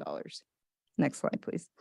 So this is just an image. This is to show that there's two different types of projects going on. There's going to be the retrofit project, which will be these exterior windows and doors. So all of these openings in the building will have new windows that are hurricane resistant. And then the roofing over the entire structure is going to be replaced. Next slide, please. And then in addition to that, there's some site improvements, and this is what this is intended to represent, is the drainage improvements that will be going on around the perimeter of City Hall and outfalling to Pioneer Park at the Hillsborough Canal. Next slide, please. So tonight, we're asking for the city commission to authorize acceptance of this grant award agreement to permit us to execute the agreement and the expenditure of the 25% matching local grant. Thank you. Thank you. I'll take your questions. Let's see, is there anyone from the public who care to comment on this item? Thank you. Thank you. Commissioner Parnas? Motion to- Hold on, I'm gonna close it to the public then, since there's no one. Commissioner Parnas? Motion to approve. Yeah, I wanted to speak, sorry. So I did have a conversation with the city manager. I'm in favor of this. I mean, we'd be silly to not do the 75% grant, but I don't want to lose, the forest through the trees on this as well, because when I was reelected in 2021, I stood at that podium and I said that we need to be bigger and bolder in the city. And I think we've done that with some of the projects going forward. But there's still projects that are out there, be it on our own or with the P3 going forward. And City Hall is one of them.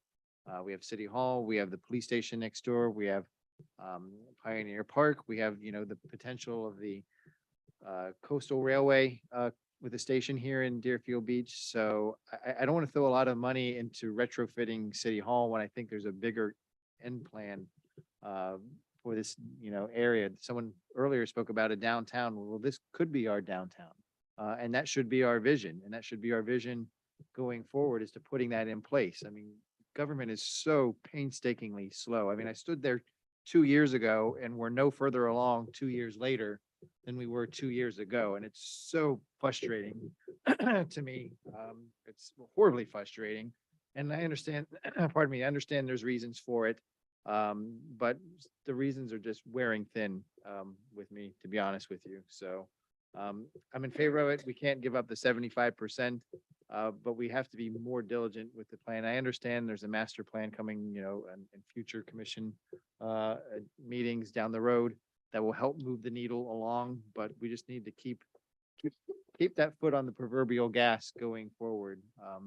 Because I think there's a lot that we can accomplish and in a vision that we all can be happy with going forward. So that doesn't really affect this item tonight, but it does in a way. I just wanted to get that out there, that let's just keep that vision looking forward and being prospective. We get, so into the weeds with what we're doing on a daily basis that there's really bigger things and bigger fish out there to fry.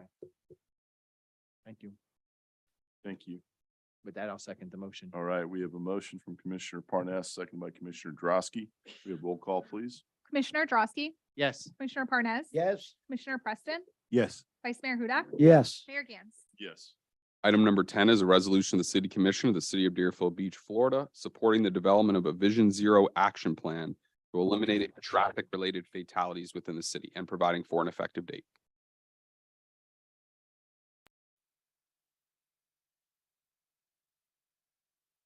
Good evening, Eric Power, Director of Planning Development Services, City of Deerfield Beach. Next slide, please.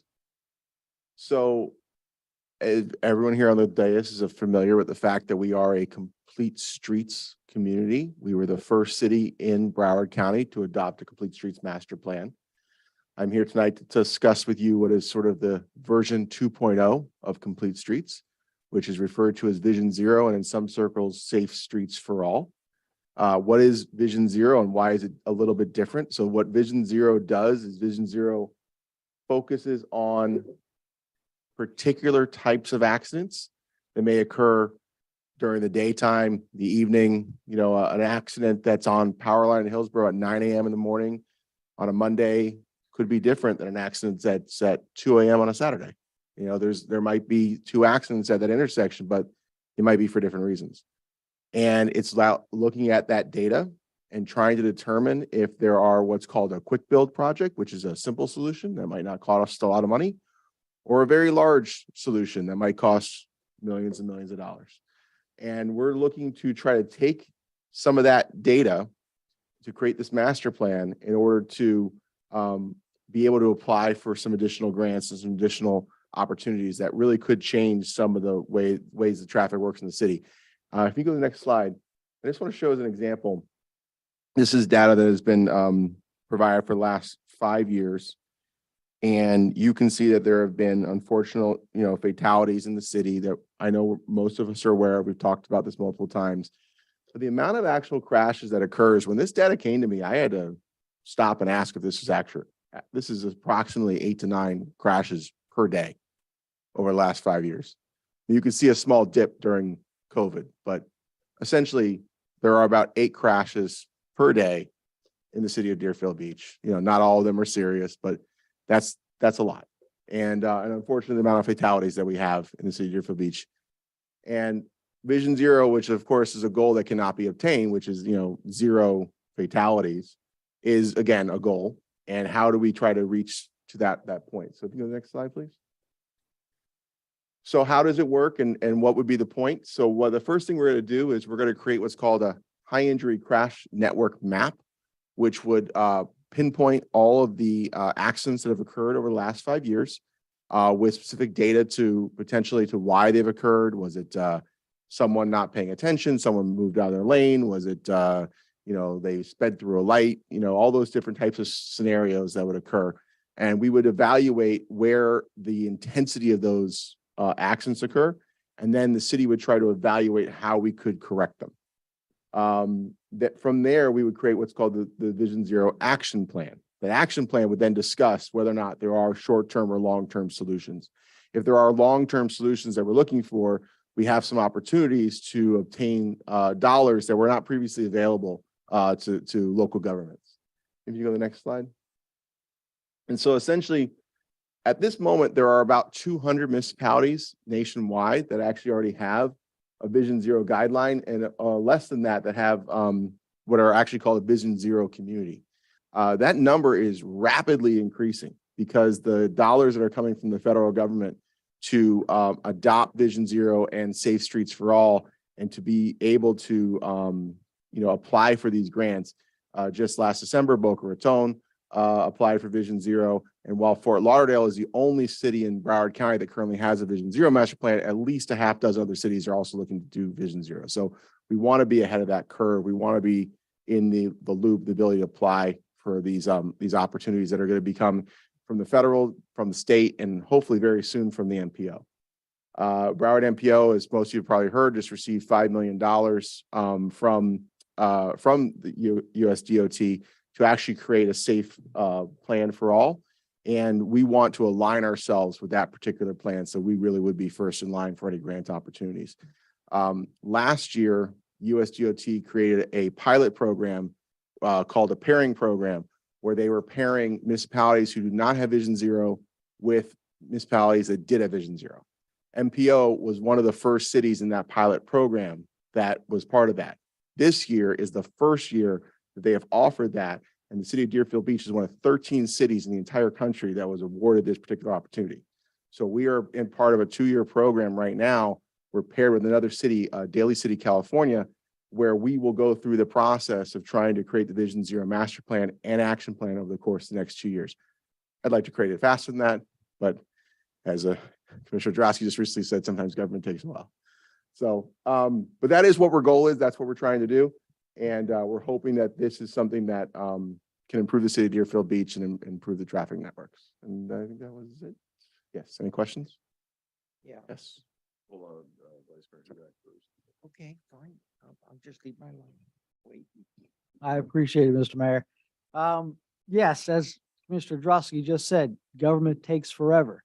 We create a streetscapes master plan, and that one's not good enough. So now we got to create this zero zone master plan so that we can get other stuff. We got to, we got a bridge on Hillsborough Boulevard that I can't even put guardrails to protect our residents against oncoming traffic.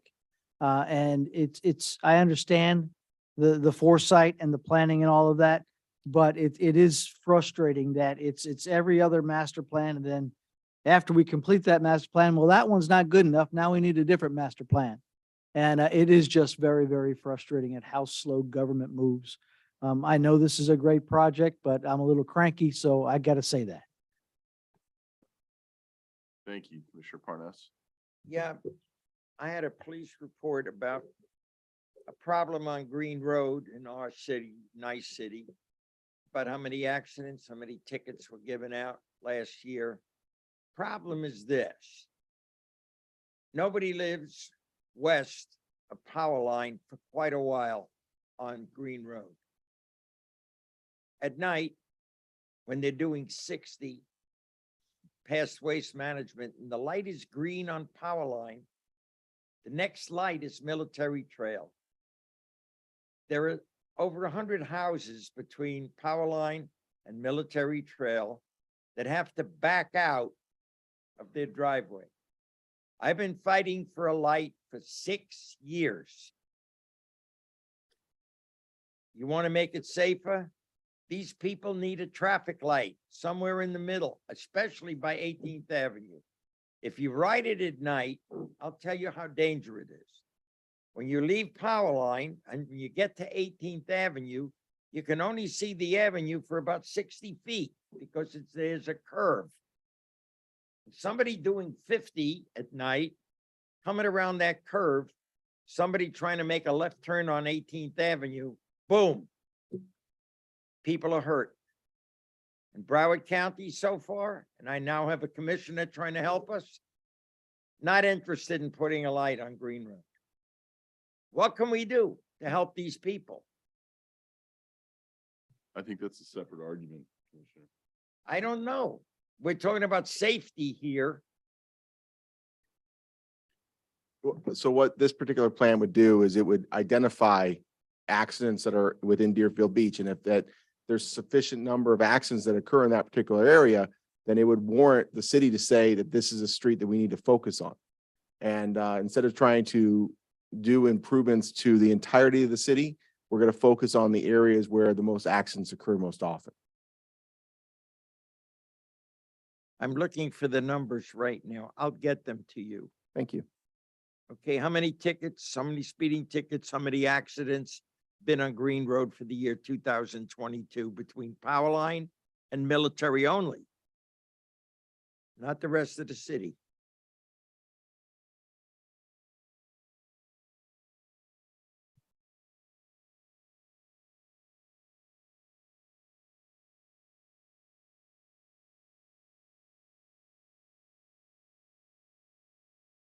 You want us to wait for you? I'm done. Oh, okay. Thank you. Commission? Motion to approve. Second. I'm sorry, thank you. Is there anyone from the public here to comment on this item? Anyone online? Yes, Ms. Freitag? I got that information. Think so. Can I read it into the record here? Eric?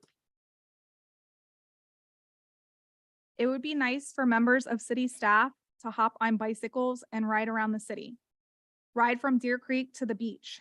Take time to note all the inconsistencies in the roadway and lack of lighting. There are too many areas that are not safe for cyclists that the whole city should be marked as danger zone. Before spending a penny, please do your own homework and not just rely on other people's mechanical studies. Sure. Gwen?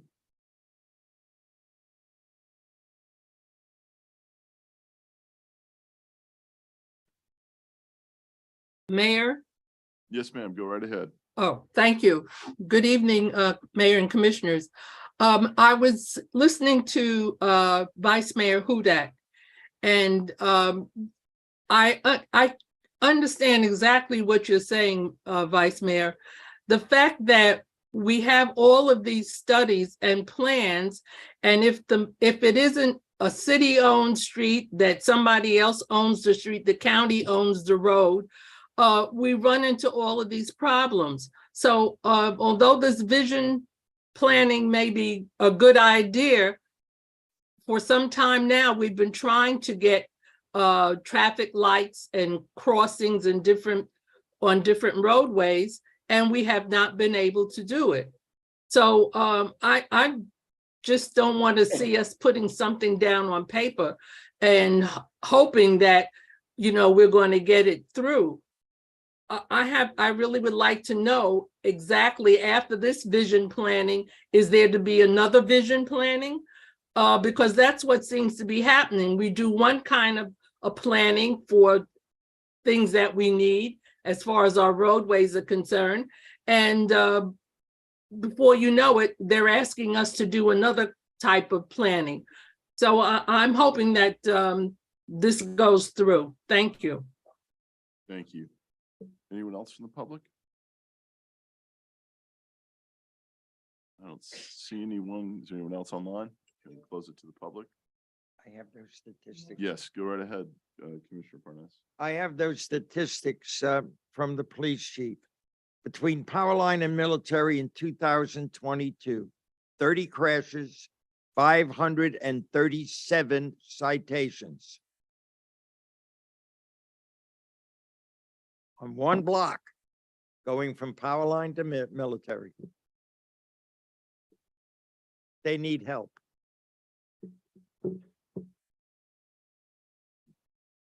Thank you, Commissioner. Go ahead. Go ahead. Second. Vice Mayor. Second, Motion by Vice Mayor Hudak, seconded by Commissioner Preston. Roll call, please. Commissioner Drosky, Yes. Commissioner Parnas, yes. Commissioner Preston, Yes. Vice Mayor Hudak, Yes. Mayor Gantz. Yes. You're now at comments by administration and legal. Legal has no further comments tonight.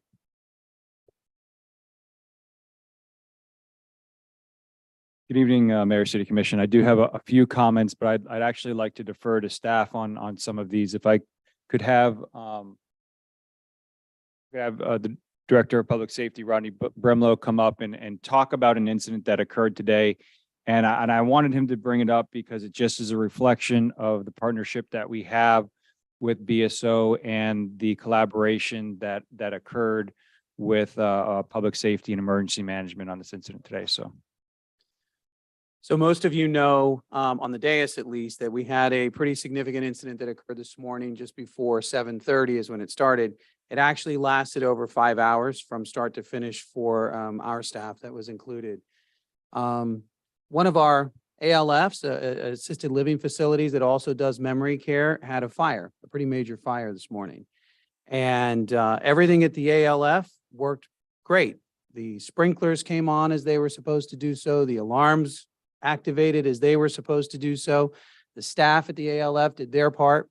And importantly, all of our resources came to bear as well. And, you know, a lot of times people don't realize what is involved in that. And I tell you 5 hours because it's not, you know, the 30 seconds that's usually on the news. And the most important part of this is that we didn't have a single issue from this whole event. We have an ALF with almost 140 people living there. Many of them have dementia. Many of them cannot walk around. They're not mobile. Most of them are either in a wheelchair or using a walker. But fire rescue was able to get there. We sent more than 18 fire rescue units responded, including the helicopter. We had over 8 law enforcement units that responded. In total, our staff had 5 departments. More than 50 of our folks were out there for this 5-hour venture.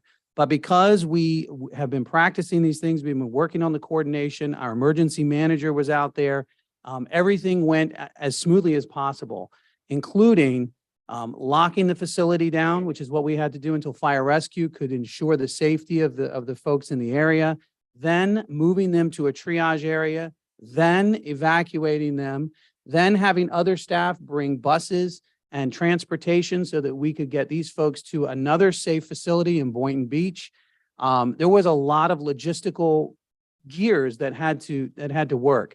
And I'm just very, very happy and that everything in this situation worked as perfectly as it could. The coordination and the efforts that happened was absolutely phenomenal. You probably won't even hear about it on the news. This is, you know, if something went wrong, you definitely would hear about it on the news. But everything went very smoothly, even to the point where we coordinated with Boynton Beach Fire Rescue because they needed about 20 fire rescue folks to now get the folks we sent to them back into a facility up there so that they could be safe and they could receive the care that they needed. So I just have to say all of the departments here, everybody from building to parks and rec, to electrical departments, of course, fire rescue and law enforcement and our emergency management area, phenomenal job. And I think the whole city should be proud. This is exactly why we tried to put this in action. And today is proof, in my mind at least, that this really is of great benefit to the city. But I wanted to let you know that because it was brilliant watching it happen real time. And over that 5-hour period, to see everybody doing their part, it was great. So I just wanted to share that with you tonight. Thank you. Excellent job. We hired the right guy. I don't think he was talking about you, Ron. Yes, I am. The next thing I want to just discuss with the commission is give them a brief update regarding the beach renourishment. So I have Mr. Patrick Bards here to provide us that information. He's been working really hard on coordinating this project and making sure it's getting out, or the information is getting out to the residents. Good evening, everybody. Thank you for letting me speak tonight. A little brief update on the beach renourishment project.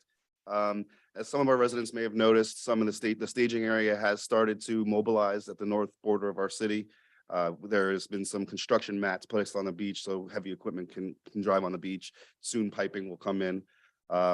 The Boca Raton, South Boca Raton Beach Renourishment Project is anticipated to start on March 21st with approximately 8 days of dredging, 24 hours. After that, the pipeline will be extended through the city of Deerfield Beach all the way into the town of Hillsborough Beach. And we are informing our residents that to anticipate 3 to 4 weeks for construction for the Deerfield Hillsborough section.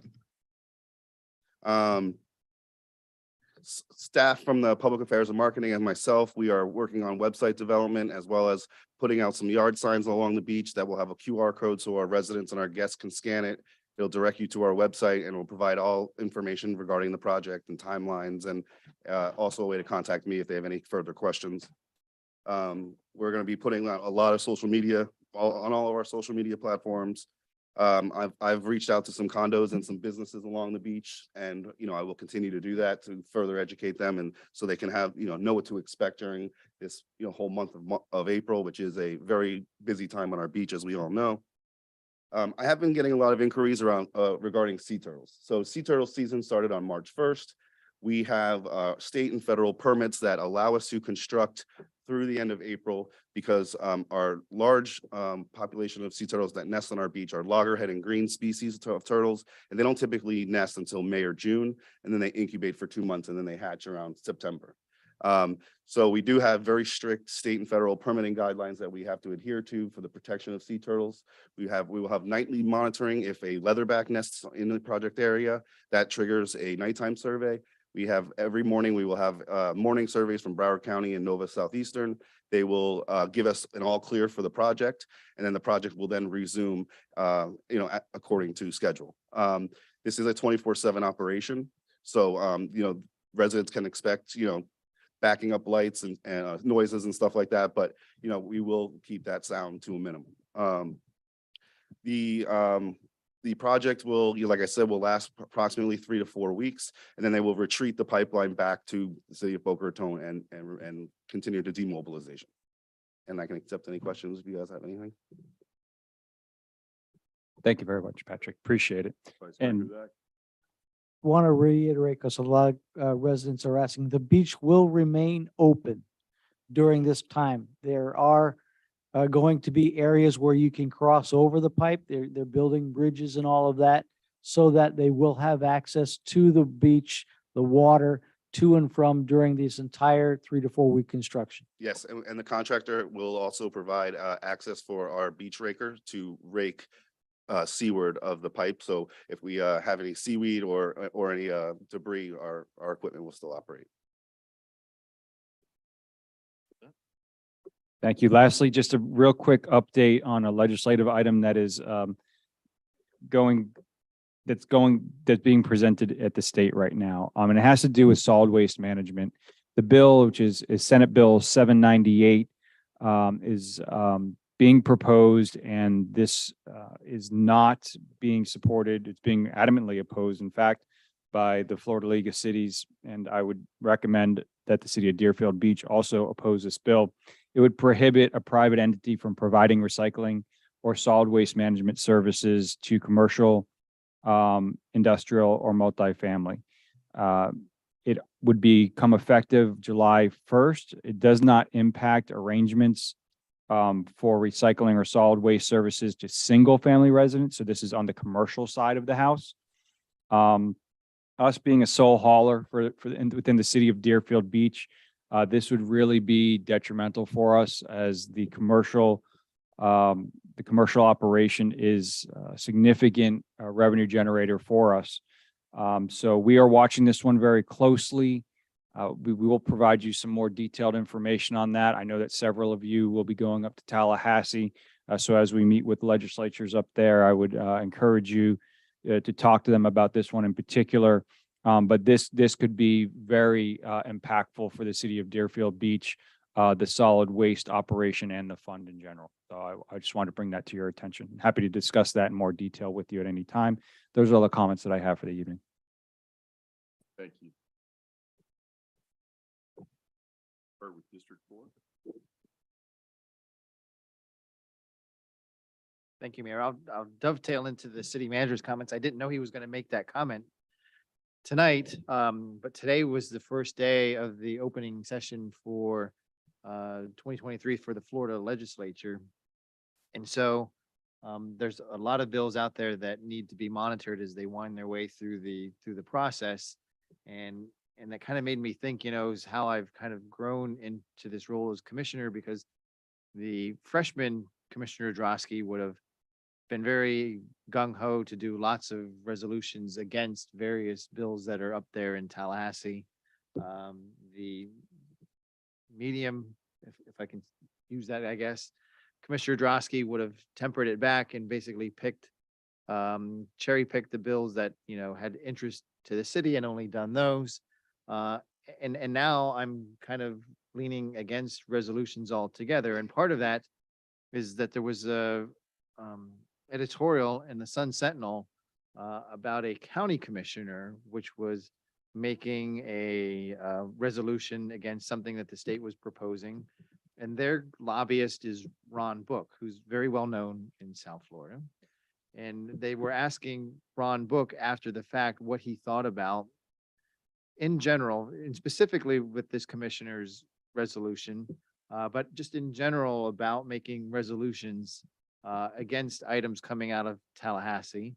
And Ron Book, who's very well respected, said, dumb, idiotic, ignorant, stupid, period, end of story. Stop passing resolutions.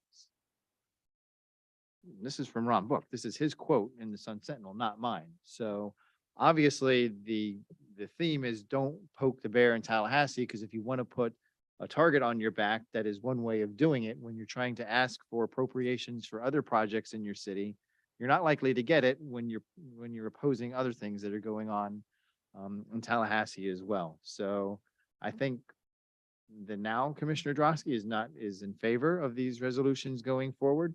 So if the city manager was looking for one on the solid waste, I'm not going to be the one to do it for the reasons that I just said. So that would kind of dovetails into the conversations there. I think we're way more effective behind the scenes talking to our state legislators on these particular issues. That's why we're going to Tallahassee for Broward Days, is to have these exact same conversations as to why, they should not be passing these particular bills.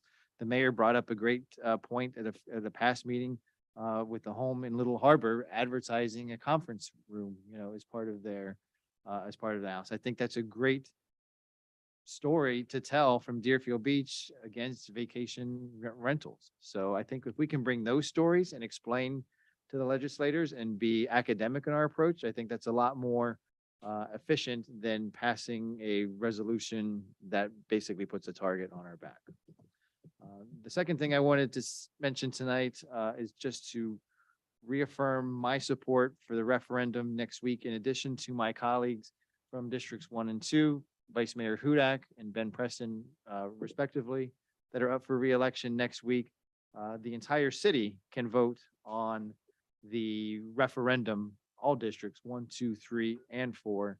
So I would encourage everyone to please get out and vote next week. That is all. Thank you, Mayor. Thank you. Todd, I have to disagree with you.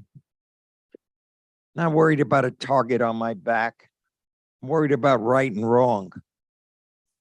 If I feel strongly that we shouldn't have open carry without permits, I'm going to fight it with the last breath I have. I think it's dangerous to let anybody walk around with an open gun. If you say the wrong thing, bang. We have enough road rage as it is. Imagine everybody carrying a gun. No permit, no background check, just buy a gun, put it on your hip, and this is the West. I cannot live with that. I will fight it with every ounce of energy I have. When it comes to this rentals for profit, we even had one in the village advertising. Century Village. Short-term rentals. We unfortunately have presidents of buildings who look the other way. They're taking away our power to run our city. And not opening my mouth isn't going to make it any better.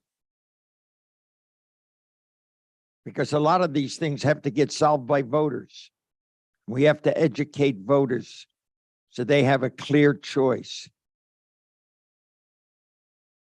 This to me is the most important thing. I ask all of you to come out and vote next Tuesday. Before the project, against the project, let's hear from you. I'm for it. Think it's good for the city. I've done my best to try to explain to people why I think it's good for the city in my district. Still up to the voters. If you don't come out and vote, whatever that you get, too bad. If you disagreed with it. If you agreed with it and it didn't pass because I couldn't be bothered, shame on you. Because your vote counts. So I have urged everybody in my district to vote next Tuesday. Win or lose, get out and vote. Let us know what you really think. Let us know what you really want. There are things I feel are worth fighting for. It's one of the reasons I ran for commission. Because I love this city. I've lived here for over 30 years. My first apartment was actually near the Cove, right across the street from the bridge, 1 block away from the Tipperary. I used to walk across the bridge and fish on the pier when I first moved here. I fell in love with this city. Took me long enough to run for the commission, but that's another story. But I urge every citizen that can hear me, use your power. Let the majority win. Not just people that are interested. Take an interest. Vote yes or no, but please vote. Thank you. Thank you, Commissioner Preston. Thank you. Thank you, Mayor. Early on, we saw a proclamation being extended to a person who was willing to step forward. Being a firefighter, I can tell you that in crunch time, when you have to act, I was trained to act, and so it was not an issue for myself, but someone outside of that profession can have a challenge. Is the person really in trouble? Are they dead? Because a person that's in cardiac arrest is dead. And on Monday Night Football, a young man was in cardiac arrest, and what they did on the television side is there was a tight huddle, if you remember, because they didn't want you to see them doing compressions on that guy's chest, and they didn't want you to see them shocking him. So they kept that away from you, but it did not take away from the reality of what was happening. So what we saw here today is a lot more than just the idea that an award is given and we clap our hands and it's important. I mean, what happened, that's significant. That was very significant. And so I'm going to ask again that we try to create a citywide project to have all of our citizens in Deerfield Beach, all of our residents, learn CPR. We can do this. This is something that we can do. And we may be, if we do it right, we may be the only city around, maybe, in comparison to other places that might be doing something like this, where maybe the higher percentile of its residents is CPR trained. And you know what you're gonna see? Save lives. That's what you'll see. So it's important that we create I like to see a citywide project for CPR, teaching young people. I remember reading a case where a 6-year-old kid, 6 years old, his mother went down and he did CPR on her. And he did effectively enough until rescue got there. It's important. It's important, something we need to look into. I'd like to thank all of my colleagues for attending the Black Heritage banquet. Thank all of you for coming out. Thanking the residents for coming out. It was a very beautiful event. Very beautiful. To see all of the honorees, which was the last award of the night, of the those that attended Braithwaite, was truly heart-gripping, very emotional, but it is a testament to all the wonderful things that we do here in the city. And that was a very big award to give to those and to share it with the rest of our city. Beautiful. And then also with Community Day. The Community Day, there was actually multiple good things about it. I just had really a good time. First of all, the weather was great. And we'd like to actually have more people there, but staff did a good job. I'd like to thank them, staff, for Community Day and the Black Heritage as well. Thank you very much for the job that you did. And I will tell you on the Community Day, sometimes you can just look at an event from a totally different perspective. Sometimes it's those things that people don't see. I saw some of our fire personnel as well as BSO out there interacting with the kids. They had their tent, but there was a lot of kids and they never failed to take advantage of an opportunity to talk to a kid and just get them to see another side. It was, I sat back and I watched that a little bit, and there was an enthusiasm from Chief Hofstein and his group of just a great inspiration. And that's what you got to have. That was an opportunity that wasn't missed. That's what that was. To be able to talk to parents and to tell them what's going on in the community. How are we keeping you safe? What's your concerns? And those are the kind of things that we need to really take off our hat and celebrate our fire rescue. And I can tell you, I did this as a career and I love it. I still to this day love it. And I liked what I saw from BSO as well. And these are times where if we do it the right way, we can have a tighter community, a better community, and a community that appreciates the kind of services that we're providing here in Deerfield Beach. And so I would just like to say thank you for that.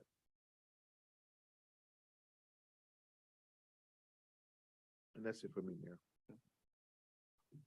Vice Mayor Hudak. Thank you, Mr. Mayor. A couple of things. Before I get started on my comments, I want to dovetail on Commissioner Drosky's comments as well as Commissioner Parnas's. Our job up here is to be advocates for the city, and to do what we think is in our residents' best interest and what our residents want us to do. And I think Commissioner Drosky's comments were not intended to say, stay quiet and don't express your opinions. I think his comment was passing city resolutions against something that is being taken place at the state level, especially when we're looking for funds from the state entity.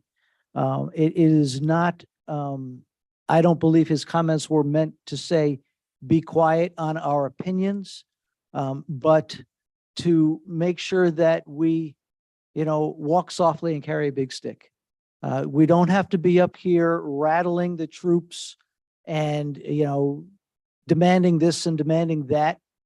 We get a lot more accomplished when we have built relationships with our state representatives and we go up there and we talk with them about things that genuinely affect our city. And that has been, in my opinion, the best way that we have been able to move this city forward. It's not by challenging the state or the county, but it's by talking with the individual policymakers and letting them know our opinions and how these things adversely affect our city. Would I love to stand up here on the dais and yell and scream about what short-term rentals are doing to our city?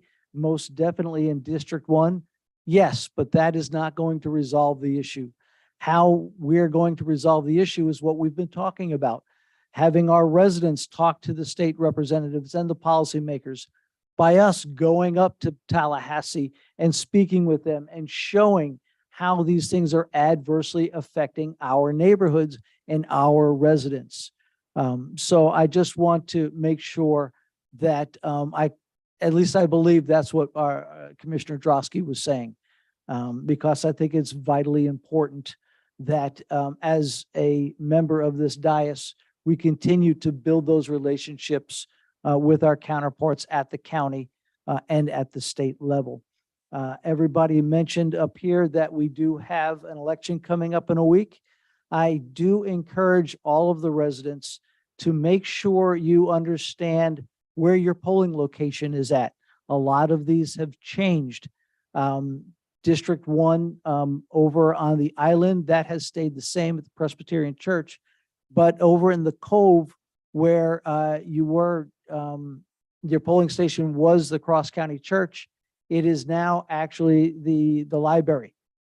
And in my neighborhood, where it was the library for 20 years, is now the Boys and Girls Club. So please pay attention where your polling station is so that you don't go to the wrong polling station. I do want to say thank you to Deerfield Beach Little League. I was able to throw out the first pitch, and I know there's no video, but it was definitely a strike. Billy the Marlins got a better arm, but that's okay. It was fun. We had a wonderful time. And that's pretty much, the other thing that that is irritating, that is starting to encroach on our city, is developers that are bad players in the industry. We've got a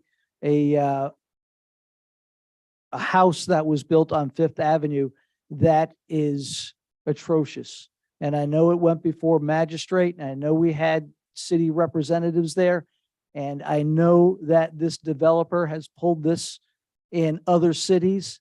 And I just hope and pray that the magistrate makes the correct decision, or the city appeals, or whatever it is that we can do to make sure that somebody doesn't come in, build this monstrosity, and then just say, oh, I'm sorry, and beg for forgiveness and gets away with it. So I please ask the city attorney to keep an eye on this ruling, and whatever we can do as a city, should the ruling be not in favor of the neighborhood, do whatever we can to make sure that we appeal that decision. Thank you. Thank you, Vice Mayor. This past Saturday, I had the privilege of attending the Habitat for Humanity CEO bill, which they had over 50 of the largest CEOs here in the city, in Broward County, working over in the Rick and Rita Case community in Pompano Beach to build some Habitat for Humanity homes. And it wasn't cocktail hour. It was on the roof, in the tar, putting seams together and laying down flashers on top of a roof on a nice sunny South Florida Saturday. And it was it was a lot of work, but it was really, really rewarding. And it's really impressive to see JM Family be such a big sponsor of that, our very own JM Family here in Deerfield Beach.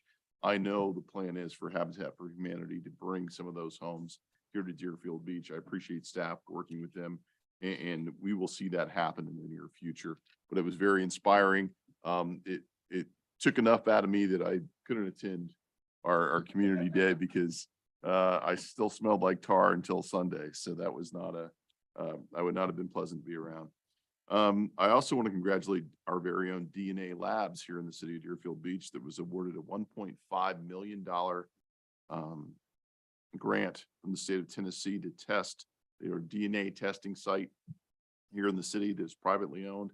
They're going to be taking the backlog of all the rape kits in the state of Tennessee. And they're going to do that with the $1.5 million grant. And I think that's just the start of it. It was a competitive bid. We're very proud of them, and Kirsten Charleston and that crew. Go Deerfield Beach. That was very impressive. I do want to thank Chief Whitehorn, Chief Hofstein, and Rodney Brimlow and staff for their hard work today on what could have been a terrible event. It really would have had the opportunity to be a disaster. From what I understand, it went as smooth as it could be. So as Mr. Brimlow brought up before, I just want to thank you for all the hard work, and that was an excellent job that you guys did over there. I'm going to encourage, and I've already talked to the city manager about this, but it was disappointing for me to go down by the beach and look at our new pavilion, Kirk Cottrell Pavilion, to walk in and see the mirror in the men's room that had started to disintegrate or come up, it was basically losing the silvering in that. That doesn't happen overnight. That's a long play thing that started to happen. It's bad when people that are in there every day are city employees that aren't catching that. It's bad when their supervisors don't catch it. It's bad when those supervisors don't catch it. It shouldn't take me going into those bathrooms and seeing the conditions like that. It's disappointing. It's disappointing going and have fixtures that are broken that I'm the one that has to report them. It shouldn't be that way. We have people who get paid money to do these jobs. Do your job. Okay. I shouldn't go over to Villages of Hillsborough Park 2 days ago after somebody's rented the pavilion or had a party there, and I've got garbage overflowing in a garbage can the first thing in the morning. That was obviously left there overnight, and it should have been taken care of. These little things mean a lot to the residents. We need to make sure we're doing a good job with that. We do a great job on a lot of different things in the city, but these small things like this are things that really take us down. So let's apply some of that good work that we're doing in other areas and even in that particular department. But let's make sure we're maintaining the stuff that we built, especially on a brand new facility. I really don't like to see that. I encourage everyone to get out and vote. This is your opportunity to have a say in a big project that's very important, as well as having a say in the districts that you may live in, District 1 and District 2. With that, that's all I have. Motion? Second. Second, all in favor, say aye. Aye. Aye.